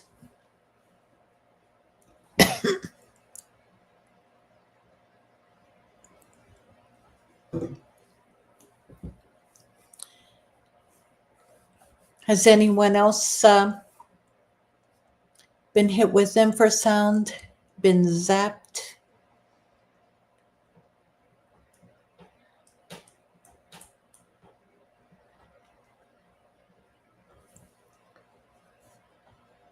Make sure this is still on because the chat seems to have stopped. Say hi if you're still on here, because I know since Vicky's podcast has begun that quite a few of you guys have gone over there. And just let me know if you're still on here. If not, then I'll just sign off and I'll jump on Vicky's. And oh, okay, Arcane. Okay, I appreciate it. Now, Arcane, you have a YouTube channel also. Hey, Patty, glad to see. Girl power.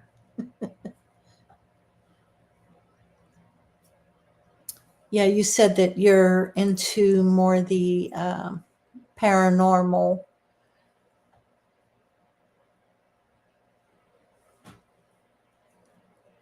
I'll have to subscribe to your channel whenever I get off of here. As a matter of fact, let's see if I can do that on my phone while we're on here. Or tell you what, let me do something here. Sharon, welcome. Happy New Year. Arcane.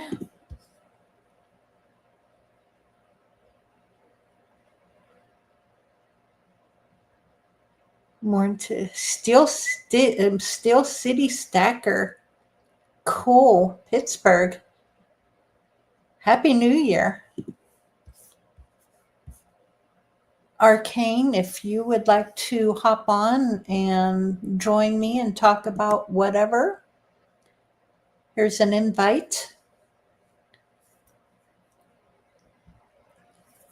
I posted the link, if you wanted to jump on with me and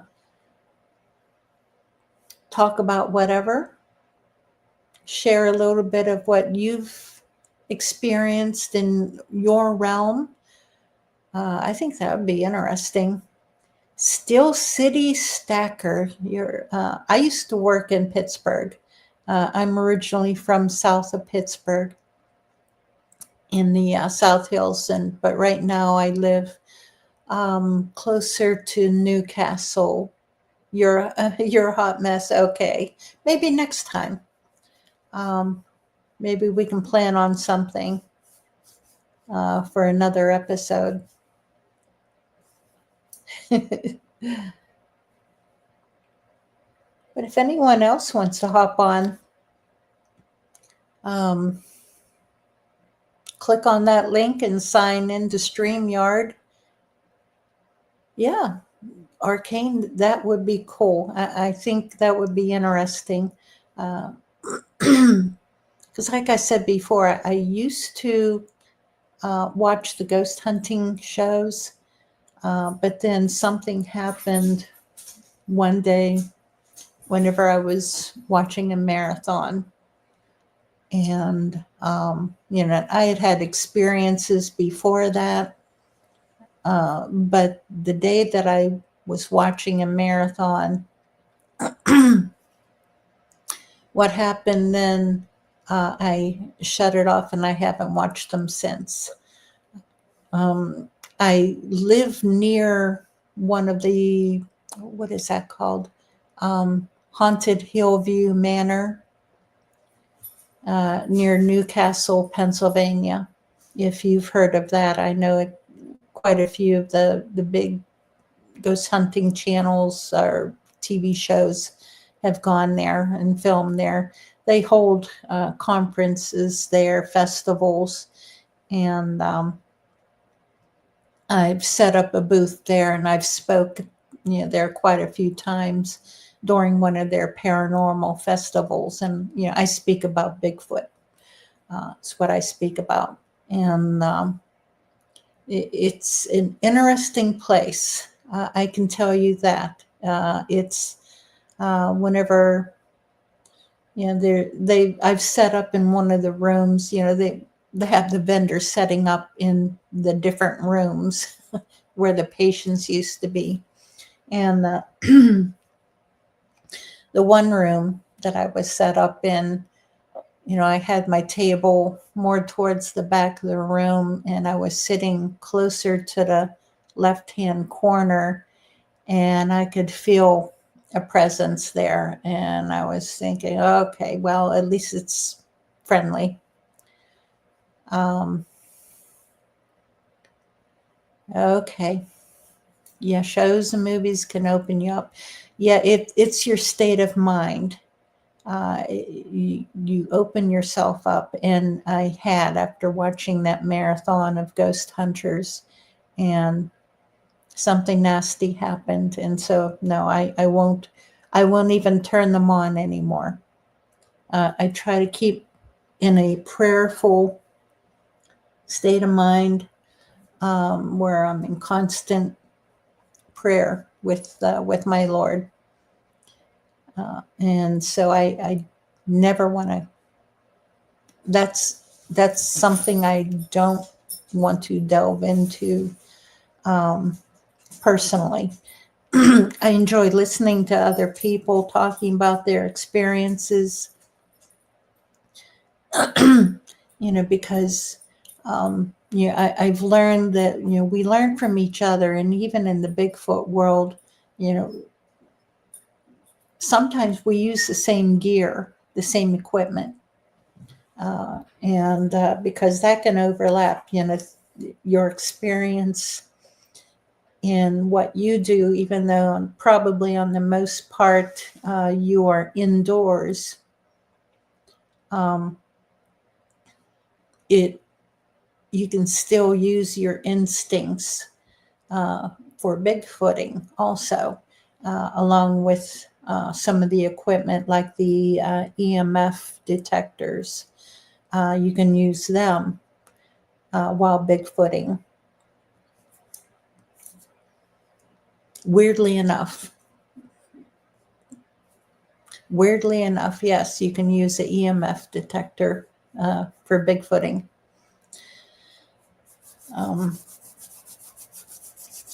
People have also started to use, heck, I'm getting tired and now I'm forgetting names of, let's see, Geiger counter. People have started to use Geiger counters for Bigfooting, which is strange. I have no clue how successful they are. Not a clue, but people are starting to use those. We use different equipment. I've got the listening equipment, and I've got FLIR. I've got a thermal. I used to have night vision binoculars, but I sold those because they're so doggone heavy. And I have since honestly stopped using and depending. Yeah, everything is energy, Misty, yes. About the only piece of equipment that I carry anymore is my phone. And that's just for, I just take photos. I'll snap photos around me. And I'll occasionally bring my good Nikon camera because I've caught a few things on that, primarily because it has 80 times zoom on it.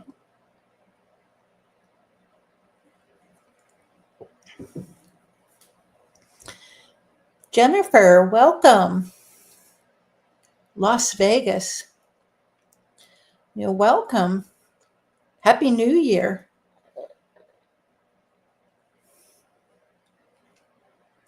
Okay.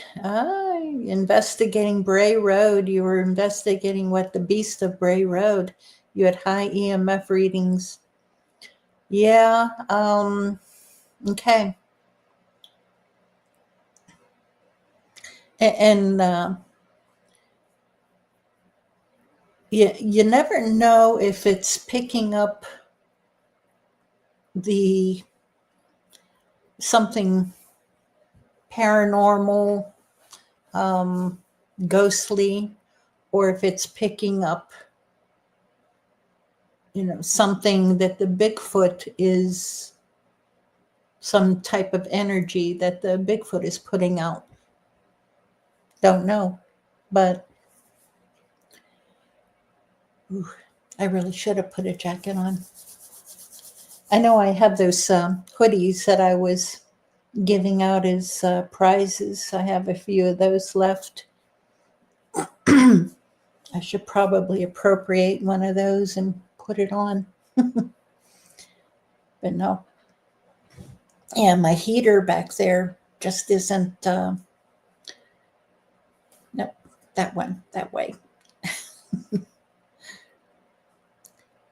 It's not putting out as much heat as what it usually does. It must be really cooling down tonight. We were supposed to get that pretty bad cold snap. But yeah, you start getting into the paranormal world, and that includes, Bigfoot, cryptids, UFOs, and ghosts. It's not just ghosts, it's paranormal. It's outside the normal. Okay, Jennifer, you had a very close encounter with a black triangle in 95. you've grown up with Sasquatch all your life in Southern California. Very cool. Very cool. Yeah, it's yeah, the Bigfoot they're all over. You would think, some. Oh, okay, Arcane, you need to head out. Please message. Yes. Okay, Arcane, are you also on Facebook? Join my group, Pennsylvania Bigfoot Project, and send me a message through Messenger. Give me a heads up, and we'll set up something.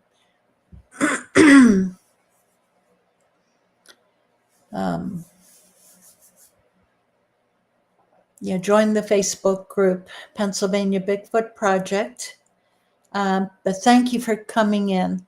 Thank you for joining, subscribing, and chatting. I appreciate it so much. But yeah, we'll set up something.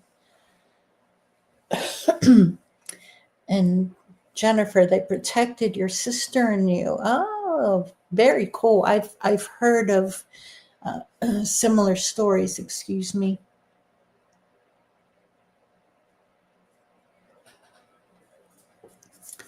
Vitamin water.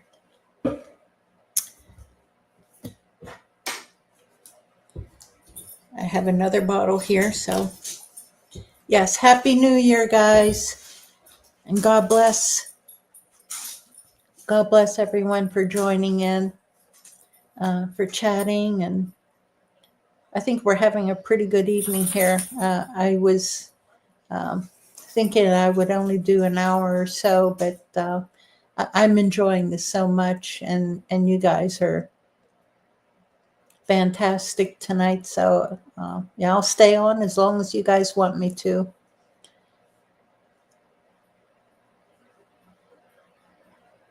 Okay, you would sleep outside in the woods and they would sniff your head while you slept.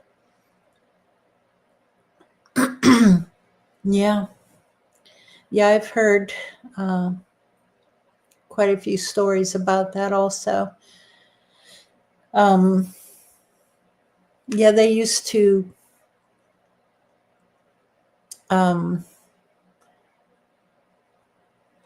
whenever I was sleeping in my tent, I don't recall. Oh, yeah, they've walked by my tent at many different places that we've camped out.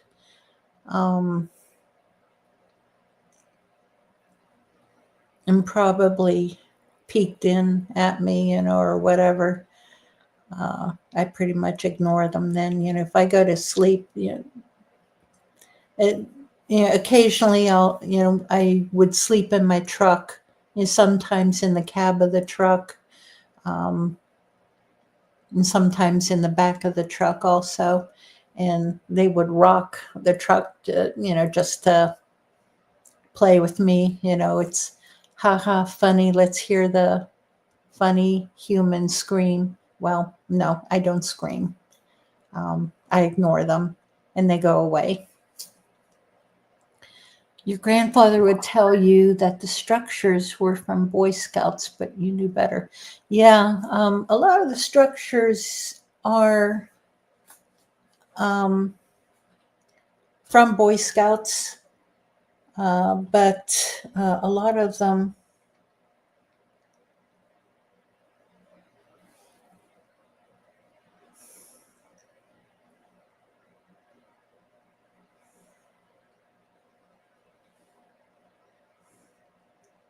Hold on a second. I just got a message. So let me see if I can.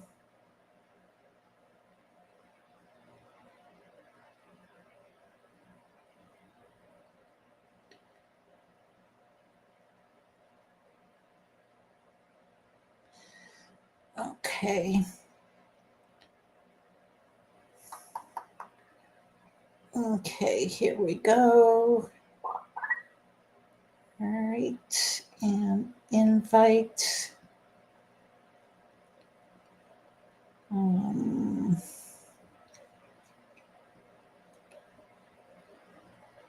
There we go. All right, Levon. All right, I just sent Levon a invitation to join the group on Facebook. If you're not already a member of our Facebook group, see it right here across the bottom, Pennsylvania Bigfoot Project. I know I'm going backwards, but join the group on Facebook. We have a lot of conversations, a lot of great information on there. If you check our files section, I have got information in there that I have researched and compiled over many years that I freely share with everyone. Just not enough people really take advantage of what I've got in there. And so get in the group, explore the photo albums. The featured section has a lot of information. The files section, you can do a keyword search for different things that we've talked about. But we have almost 20,000 members. And we do campouts, meet and greets. I used to do town hall meetings. Haven't done one of those in quite a while. I think about doing another, but I just don't have the energy anymore. My health just isn't what it used to be, and I tire very, very quickly, very easily. But let's see. But yeah, get in the group. We're planning a camp out for the end of April. So if you're in Pennsylvania or you would like to join us in a camp out, join the group, Pennsylvania Bigfoot Project, and get the notifications. And that way you'll keep up on what's planned, what's coming up, what we're doing, where we're going to, where we're speaking at. We have a lot of things going on, and we've done a lot of investigations over the years. I have a team of investigators. We've kind of backed off a bit because I don't know, just different reasons. Do I feel that it's wise to search out for Sasquatch or Bigfoot? I do up to a point. I have gone on, I've been out to Oklahoma and different states to deliberately go into their areas. But you have to be careful for your intentions whenever you do that. We do it to learn, not to just hunt them, to see one, because I've seen so many, and I've experienced so much over the years that it's not that. I don't need, it's fun. Yeah, I can say that. Yeah, it's a heck of a lot of fun doing it, but it's extremely dangerous also. I cannot stress that enough. It's extremely dangerous. Yeah, I've been in too many dangerous situations with them because not all of them are friendly. Not all of them are, on the most part, they're neutral. They just want to be left alone. And I respect that. That's what I teach, to respect them, respect their territory, respect their space. Because on the most part, if you go, if you're getting in trouble with them, if you are getting rocks thrown at you or tree limbs, which I've so many times. Or growled at. Yes, I've had that also. Or bluff charged. Yes, that's happened to me.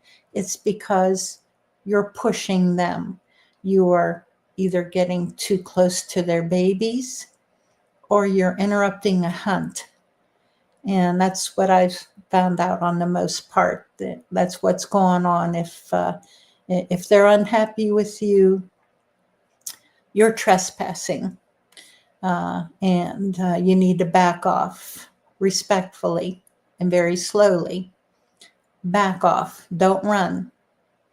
If you run, you become prey. So just back off slowly until you feel safe, and then walk out if you can. um, and sometimes they will escort you out, just to emphasize the point that you're not welcome there. But yeah, it's just my experience, that they'll get angry at you because you're just trespassing. You're interrupting a hunt, or you're getting too close to the babies, and they just want you away from there. And you got to respect that.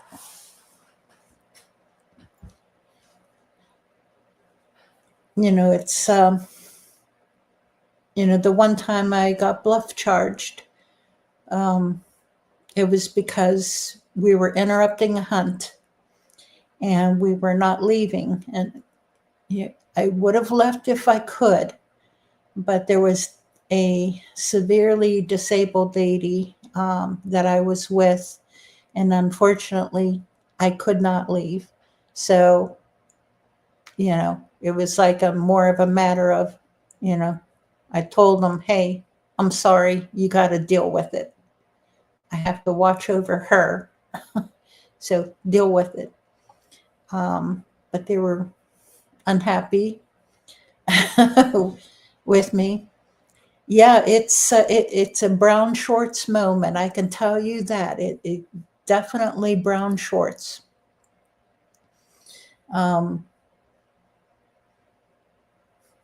And that happened, at the same time I was worried about one coming up around behind us and sneaking up and crawling up underneath my truck. And that happened.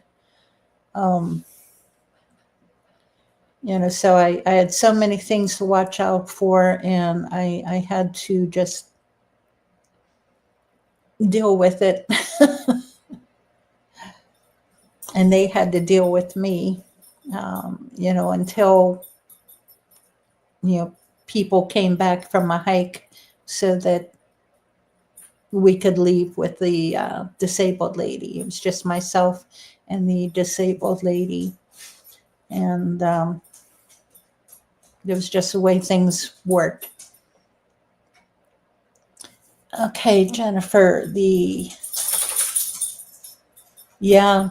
not run. Hard decision to make. You gotta not panic. And that's hard. It's very hard, but it happens so suddenly. But first instinct, it is to turn and run, but you can't. And Jennifer, let's see, the black triangle sighting changed your life perspective. Interesting. Yeah, the UFOs, my goodness. I'm not, no, she's a border collie. She's a merle, black and white, speckles and everything. She's a border collie, 100%.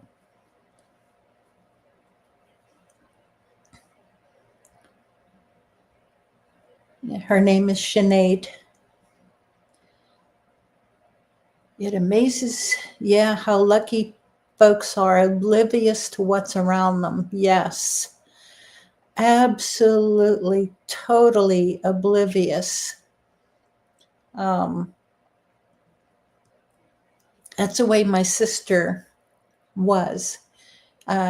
Every time, she loves to come along with me whenever I go on, these research trips. She hasn't been on so many recently in the past couple years. She's over 70 now, and but every time, she would spend all her time with her face in her phone, playing on her phone. And, I kept telling her, how do you expect to see a Bigfoot if you're always playing it on your phone? Yeah, it's not going to happen. You have to get off your phone. And finally, she got mad at everybody going after her, playing on her phone, that she put her phone down the one night and she saw a Bigfoot. So you have to be aware of your surroundings. Again, you have to be aware. Yeah, my sister came to Land Between the Lakes. She was there in 2017 along with me for the Bigfoot Outlaw meet and greet. Okay.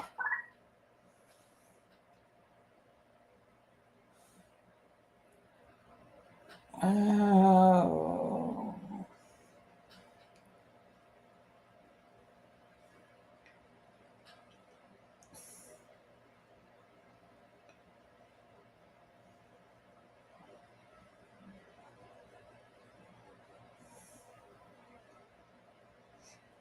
Okay.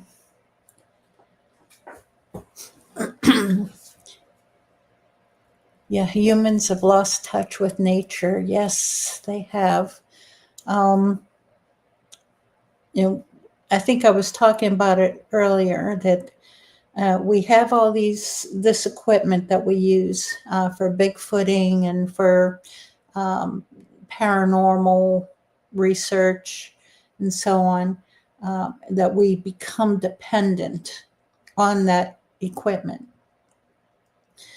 We have all kinds of equipment right here: our eyes, our nose, our ears, touch, sense of touch. Our own instincts, and we cannot lose that. So many people have, but I've since I leave most of my equipment home anymore. I don't even bother to bring it. I'll use my phone. I think I was talking about this earlier, just for videoing or snapping photos. Because a lot of times I'll catch something on a photo, if I kind of hold it pointing behind me or in front of me. Yeah, I have a thermal and I've got night vision. I've got the FLIR attachment for your cell phone. I've got that. Plus I have a separate thermal, and I've got the bionic ears, the acoustic. And what else do I have? I don't know what all I have, but it gets expensive. I sold my night vision binoculars a few years ago. Sold those because they're so heavy, so doggone heavy to carry around that, forget it. Can't carry around all this stuff. It's just, you don't have room in your pack for everything, and your pack just gets, parabolic, it just gets too heavy and too burdensome, just to carry all this crap that you don't, use your senses. Try leaving it, you can catch stuff and record it on all that. Yeah. And I've experienced quite a bit. Whenever I don't carry the equipment that I've missed out on recording it or whatever. But I don't care. I'm not here for proving their existence. That's not my purpose. I couldn't care less if their existence is proven, or if the government acknowledges their existence, which, in my humble opinion, will never happen. You wonder what equipment Sasquatch buys to detect us humans. Yeah. And cans. Let's see. Do you think Bigfoot is offended with people looking for them with technology? I don't think so. They know that we are carrying things.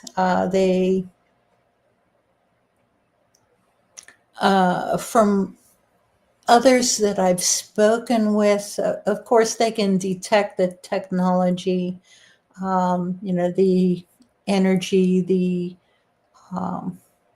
that the equipment puts out. It's possible that they see it as a weapon. You're pointing something at them. You're pointing the parabolic at them. You're pointing your thermal at them. They may perceive that as a weapon, therefore they will stay away. You can still catch them on it. I tell you what, I was most freaked out whenever I was using the game ears, I think is what they're called. It's the headphones that'll catch sound from 360. You have no idea what direction that the sound is coming from, but it picks up sound really, really well. That really freaked me out because, I could hear them walking, and I heard some vocals, whistles and so on, but I couldn't tell what direction they were coming from. And that, no, I want to know where they're coming from. I want to be able to hear them and where.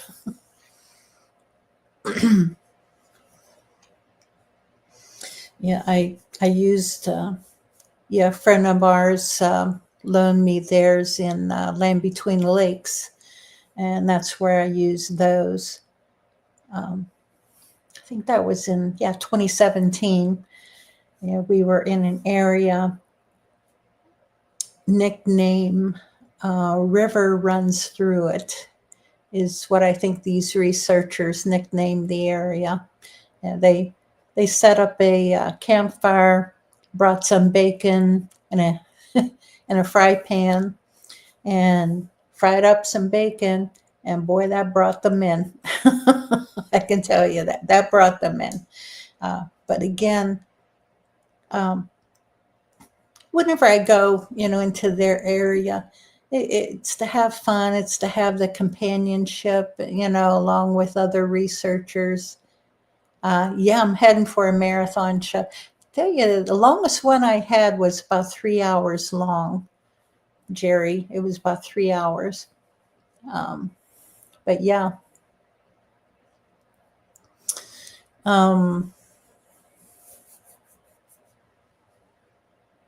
Let's see.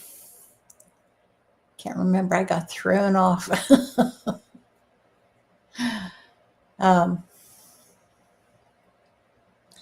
Thank you, Bacon.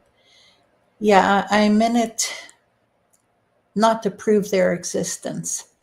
I'm in it to have fun with friends and to learn more about them. And that's what I want most of all, is to learn about them, because every time I go out, every time I encounter them, I learn something new, because I experience something slightly different. And I go home and I analyze that in my mind. I go over and over and over it, and I pick it apart and analyze, okay, what what new behavior can I learn from this? And yeah, you learn quite a bit. Rattlesnake is good eating. Let me think. I don't know if I've ever had rattlesnake.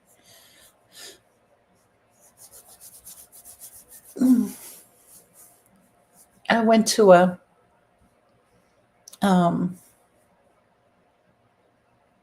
local place. They were having a dinner where they had all kinds of different game that they had cooked up and serving. So I tried all kinds of different things. So God knows I may have had rattlesnake. I know I had turtle. Can't remember what else I had, but it was good. But bacon, I some of these things that we do, that we try, I may be successful, but it's also dangerous. And I cannot emphasize that enough, guys. You do these things and you're bringing danger upon yourself. And if you're inexperienced, I don't suggest doing that. Be with other experienced people. And I would suggest at least 5 to 7 or more people. That way, there's safety in numbers. You know that saying, safety in numbers. Whenever it comes to Bigfoot, there is safety in numbers because you don't want them pissed at you. I've had alligator bites down in Florida. They're good. Gator bites, yum, yeah.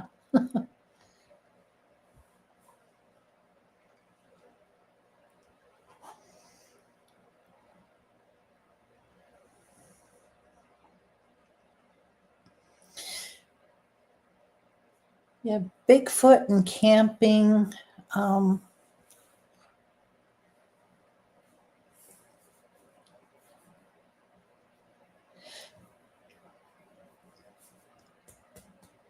Yeah, there's something else.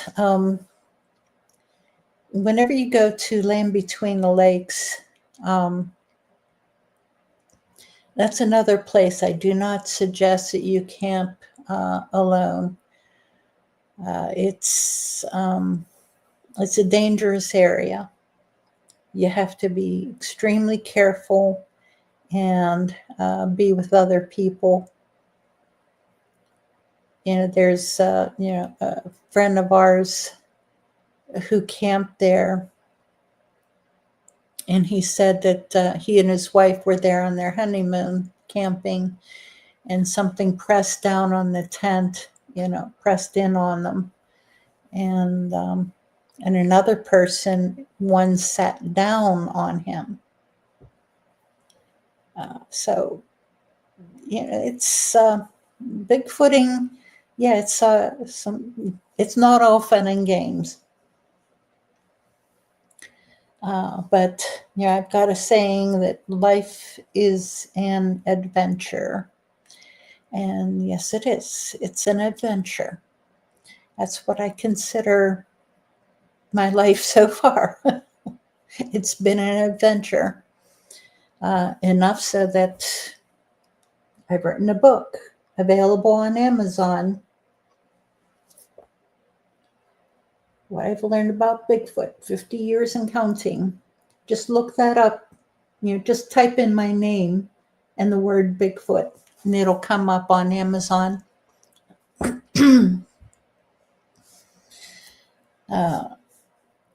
Yeah, adventure, absolutely. So far, so good. It's all been good adventure with a few brown shorts moments thrown in. Quite a few brown shorts moments.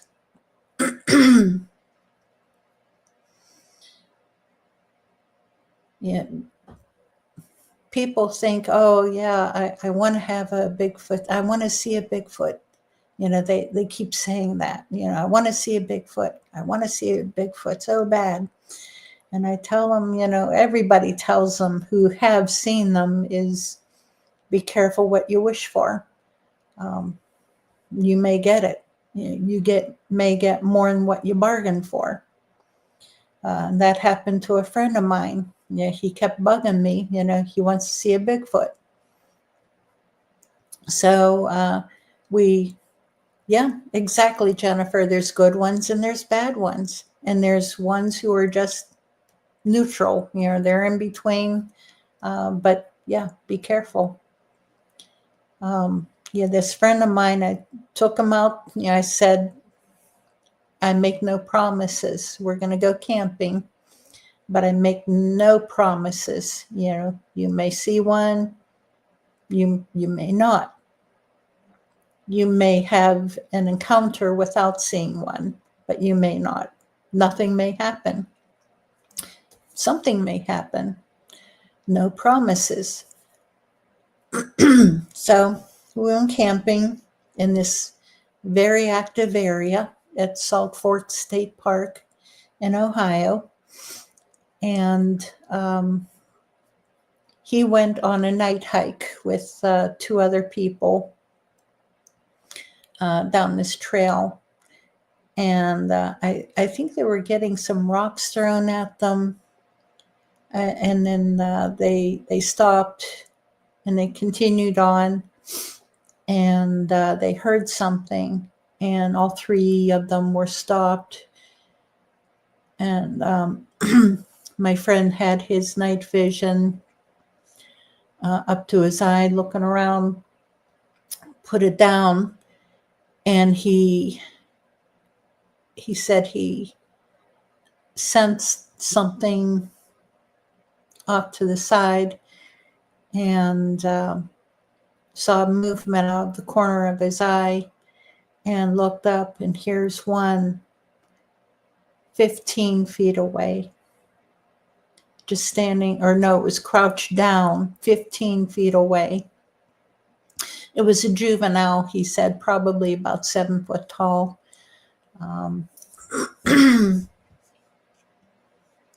But as soon as he spotted it, it got up and ran away into the woods.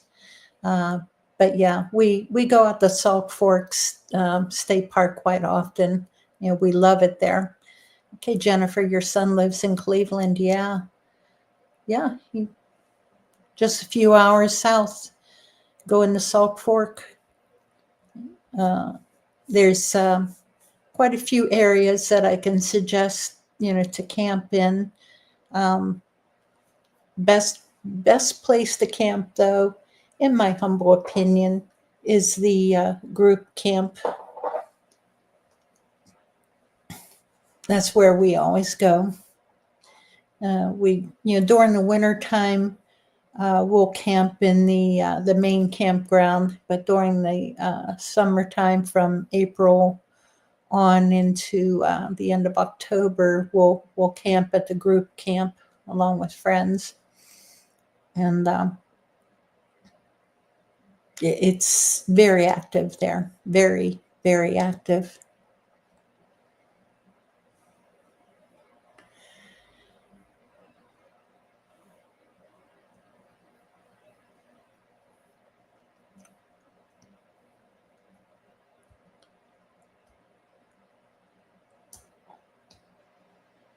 Okay, he's not into Sasquatch. Okay. That's a shame, because there's quite a few active areas, even right around Cleveland. I'm about 3 hours from Cleveland is where I live. Maybe about 2.5 hours from Cleveland. No, you can't put your beliefs on them. I know it's the same with my daughter. She doesn't believe in them. She kind of shakes her head at me, rolls her eyes. But I think some people, until they have their own experience, they just won't believe in them, and that's okay. I respect that. I just pray that whenever they do have their sighting, that they're not traumatized by it, because too many times people who are so adamant and so stubborn about not believing them, that whenever they do have their sighting, they are traumatized.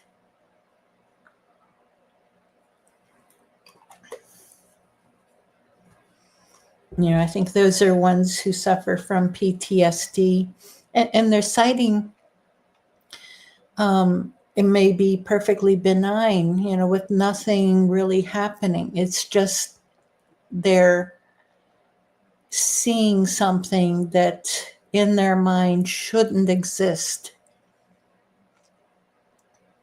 that traumatizes them, that, you know, here's this monster, you know, it shouldn't exist, but yet here it is. Patty, yeah, I love the group camp at Saltford. It is. It's so pretty, and it's a private area. Yeah, except for the walnut trees. Yes, I know. I think, yeah, it was there at Salt Fort that, aw, good night. Good night, Jerry. Thank you for joining in on this. I appreciate it. 10 more minutes, and yeah, I've got 3 hours again. I may try to beat that. I'm not by too much, because I'm getting tired. Okay, he lives in Schaumburg. Okay, I'm gonna have to look that up. But yeah, yeah, he's in an active area. Let me quickly look that up. Okay.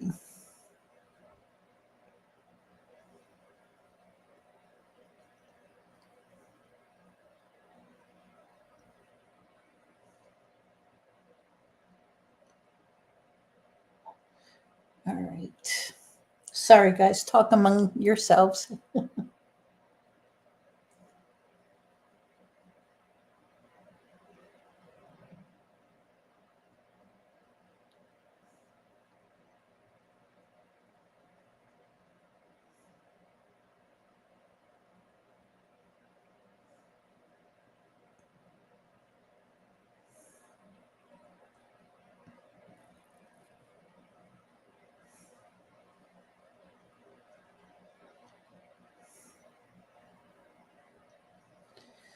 Okay, let's see here.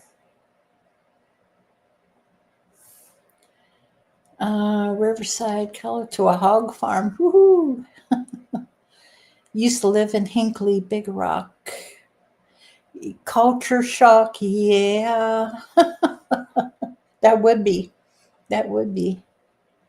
Okay, Schaumburg. Let me look that up. P U R G.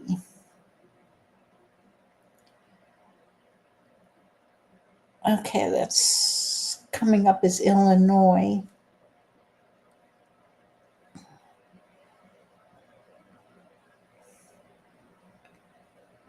Yeah, Cleveland.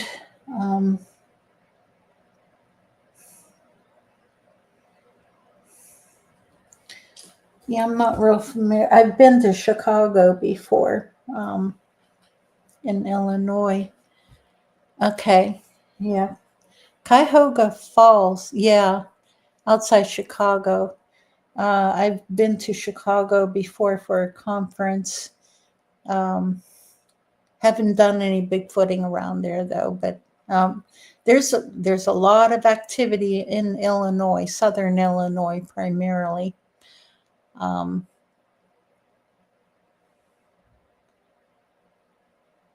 But yeah, Patty, that Cuyahoga Falls State Park, outside of Cleveland. There's activity there, Bigfoot activity in there also.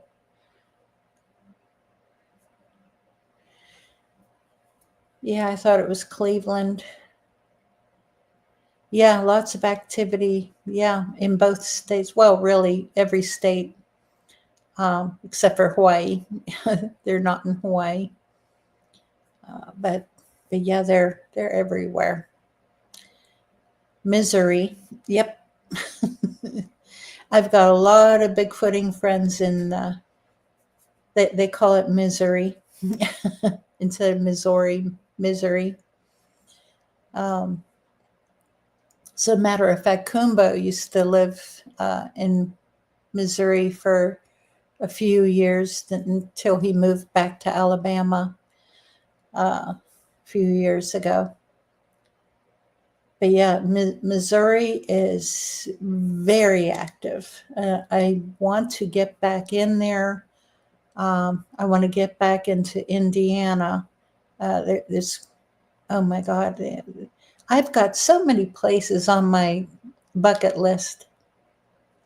So many places that I really, if I have the time and the money, which is another reason why I need my channel to get monetized. That, we need to get Beaver Creek State Park is active. Yes. Yeah, I saw one 2015 outside of Beaver Creek State Park in Oklahoma. I love Oklahoma. Absolutely love it. That's where I saw the running Bigfoot. But we had so many encounters and things happening. We were in southern Oklahoma, primarily around Sulphur area, but we spent a lot of time further south along the Red River, the Texas-Oklahoma border. So many things. Oklahoma is a lot more active than what people realize. We were also in Hanobi. We had a lot of things going on. As a matter of fact, I've got a photo of, I will not say 100%, but possibly, I've got a photo of possibly 2 Bigfoot.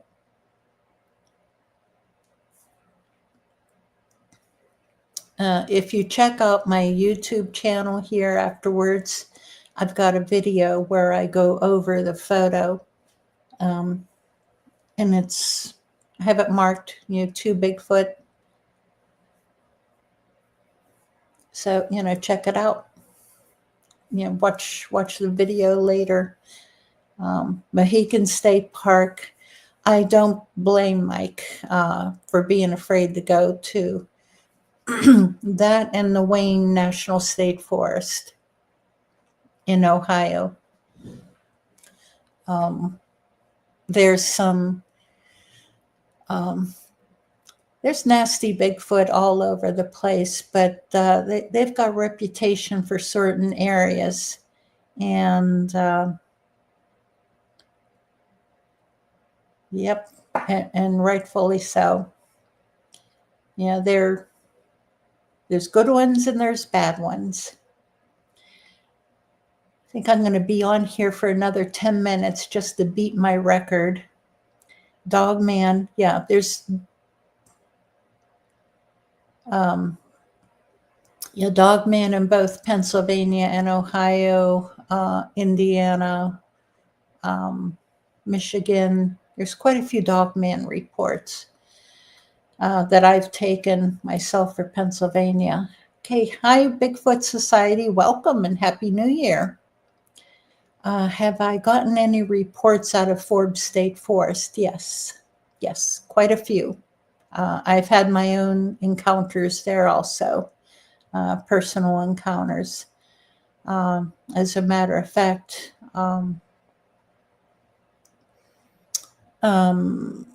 oh heck, there was a documentary that I think it was like a 5-part series that Seth, what's his face? I'm getting tired and I'm blanking out on names and so on.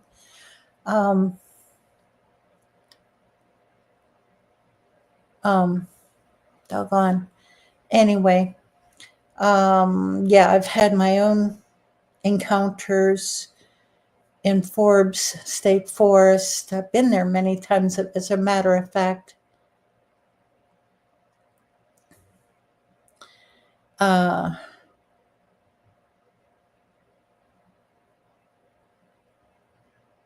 used to live, I was born and raised. Yeah, Bigfoot Society, yes, that's in my book. Yep, in my book. And yeah, I was born and raised really at the base, of just outside of Forbes State Forest. Oh, I appreciate it. Thank you. I thank you. Yeah, my encounter, one of my very first encounters was, it may have been, let me think, maybe just outside of Forbes State Forest or just inside of it. Anyway, it would have been right on the very edge of it, where my very first encounters and where I saw my first tree structures were there. Larry, hey, welcome. Good to see you. Heart's Content campsite number 12 is where people abandon their camp. Yeah, I've got to get in there, Larry. I know I want to get in there and camp. It's going to happen this year. It's going to happen. We're going to get into Heart's Content. Yeah, people have a habit of abandoning camps in certain places, and that's one. Your grandfather was an Air Force brat. Your father, too. Oh, okay. Very cool, Jennifer. Very cool. And Bigfoot Society, any other reports out of Forbes State Forest? I've taken quite a few. The only ones in my book are ones that I personally took and that I personally had. I'm trying to remember if the one report was in there. There was one where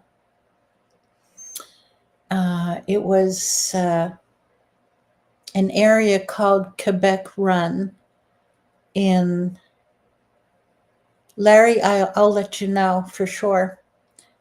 Yeah, there's an area called Quebec Run in Forbes State Forest that, a friend, a guy had called me and asking, letting me know that he was going to be up in that area. He wanted to know where I recommended that he camp at, where he could possibly have a Bigfoot encounter. Excuse me.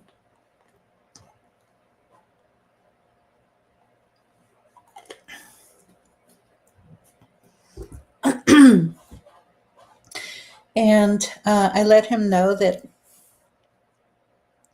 I had heard the area that he was going to specifically. I told him about Quebec Run, and I said, well, you'll have to hike in there, but at the bottom of the trail,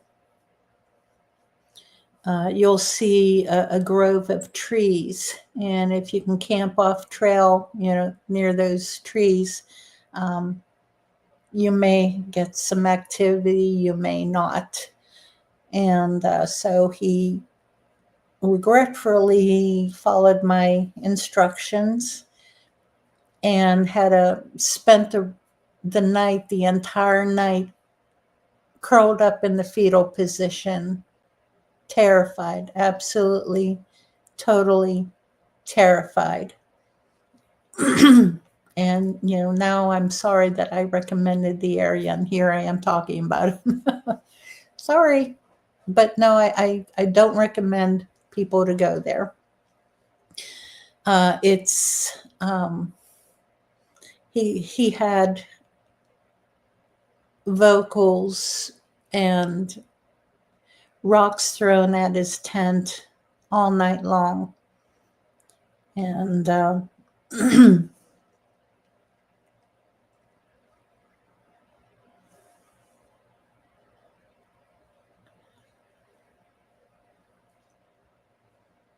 so yeah.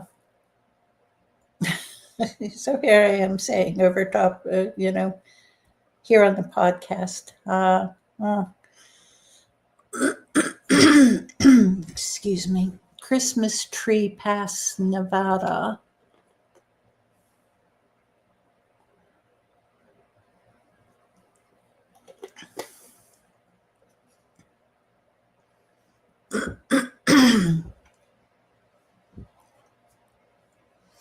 Yeah, I'm starting to lose my voice. I used to sing in the choir, and we would sing hour after hour, and so my voice isn't used to this anymore. I don't have the trained vocal cords anymore.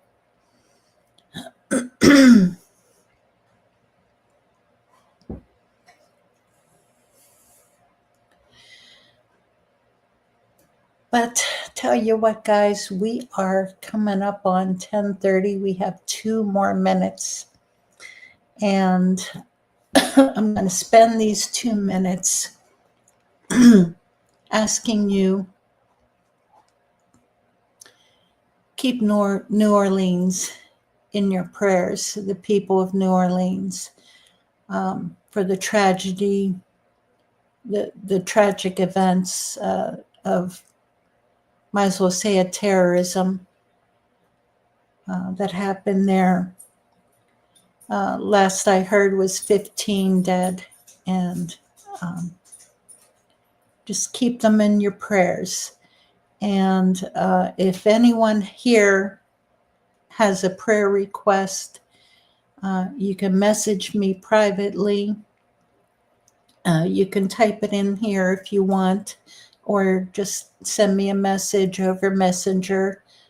Get on Facebook, and send me a message, and I'll pray.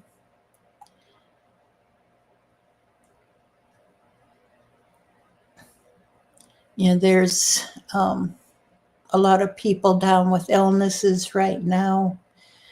There's bad weather coming, a very deep freeze with temperatures dropping 20 to 40 degrees below what's normal this time of year.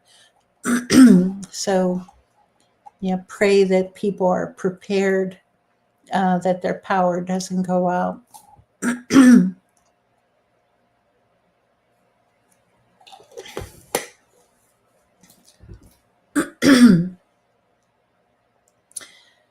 We pray for, whoever needs, if you're in need of prayer, let me know. I'm here for you.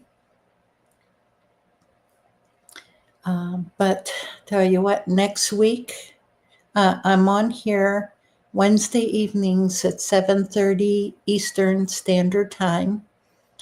Monkey Wench podcast on the Pennsylvania Bigfoot Project YouTube channel.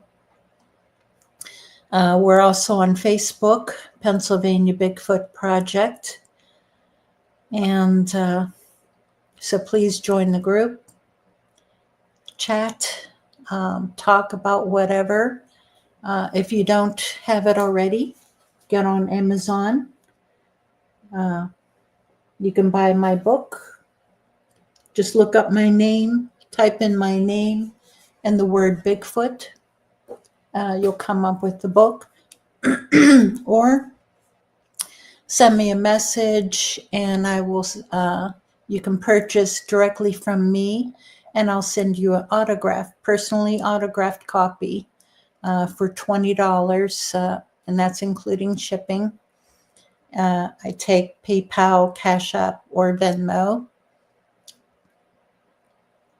And I think that's about it. I have officially beat my record, but I do appreciate everyone. Absolutely. Thank you. Thank you. Thank you for joining me. Thank you for chatting. We had a great time. I think we had a really good night. Next week, we will have Lavon on. She's a fantastic lady, fantastic researcher. She has an amazing ability. I can tell you that. But thank you. I think I should end this right now, and we'll see you next week. Same bad time, same bad channel. But good night. Happy New Year. Monkey Wench out.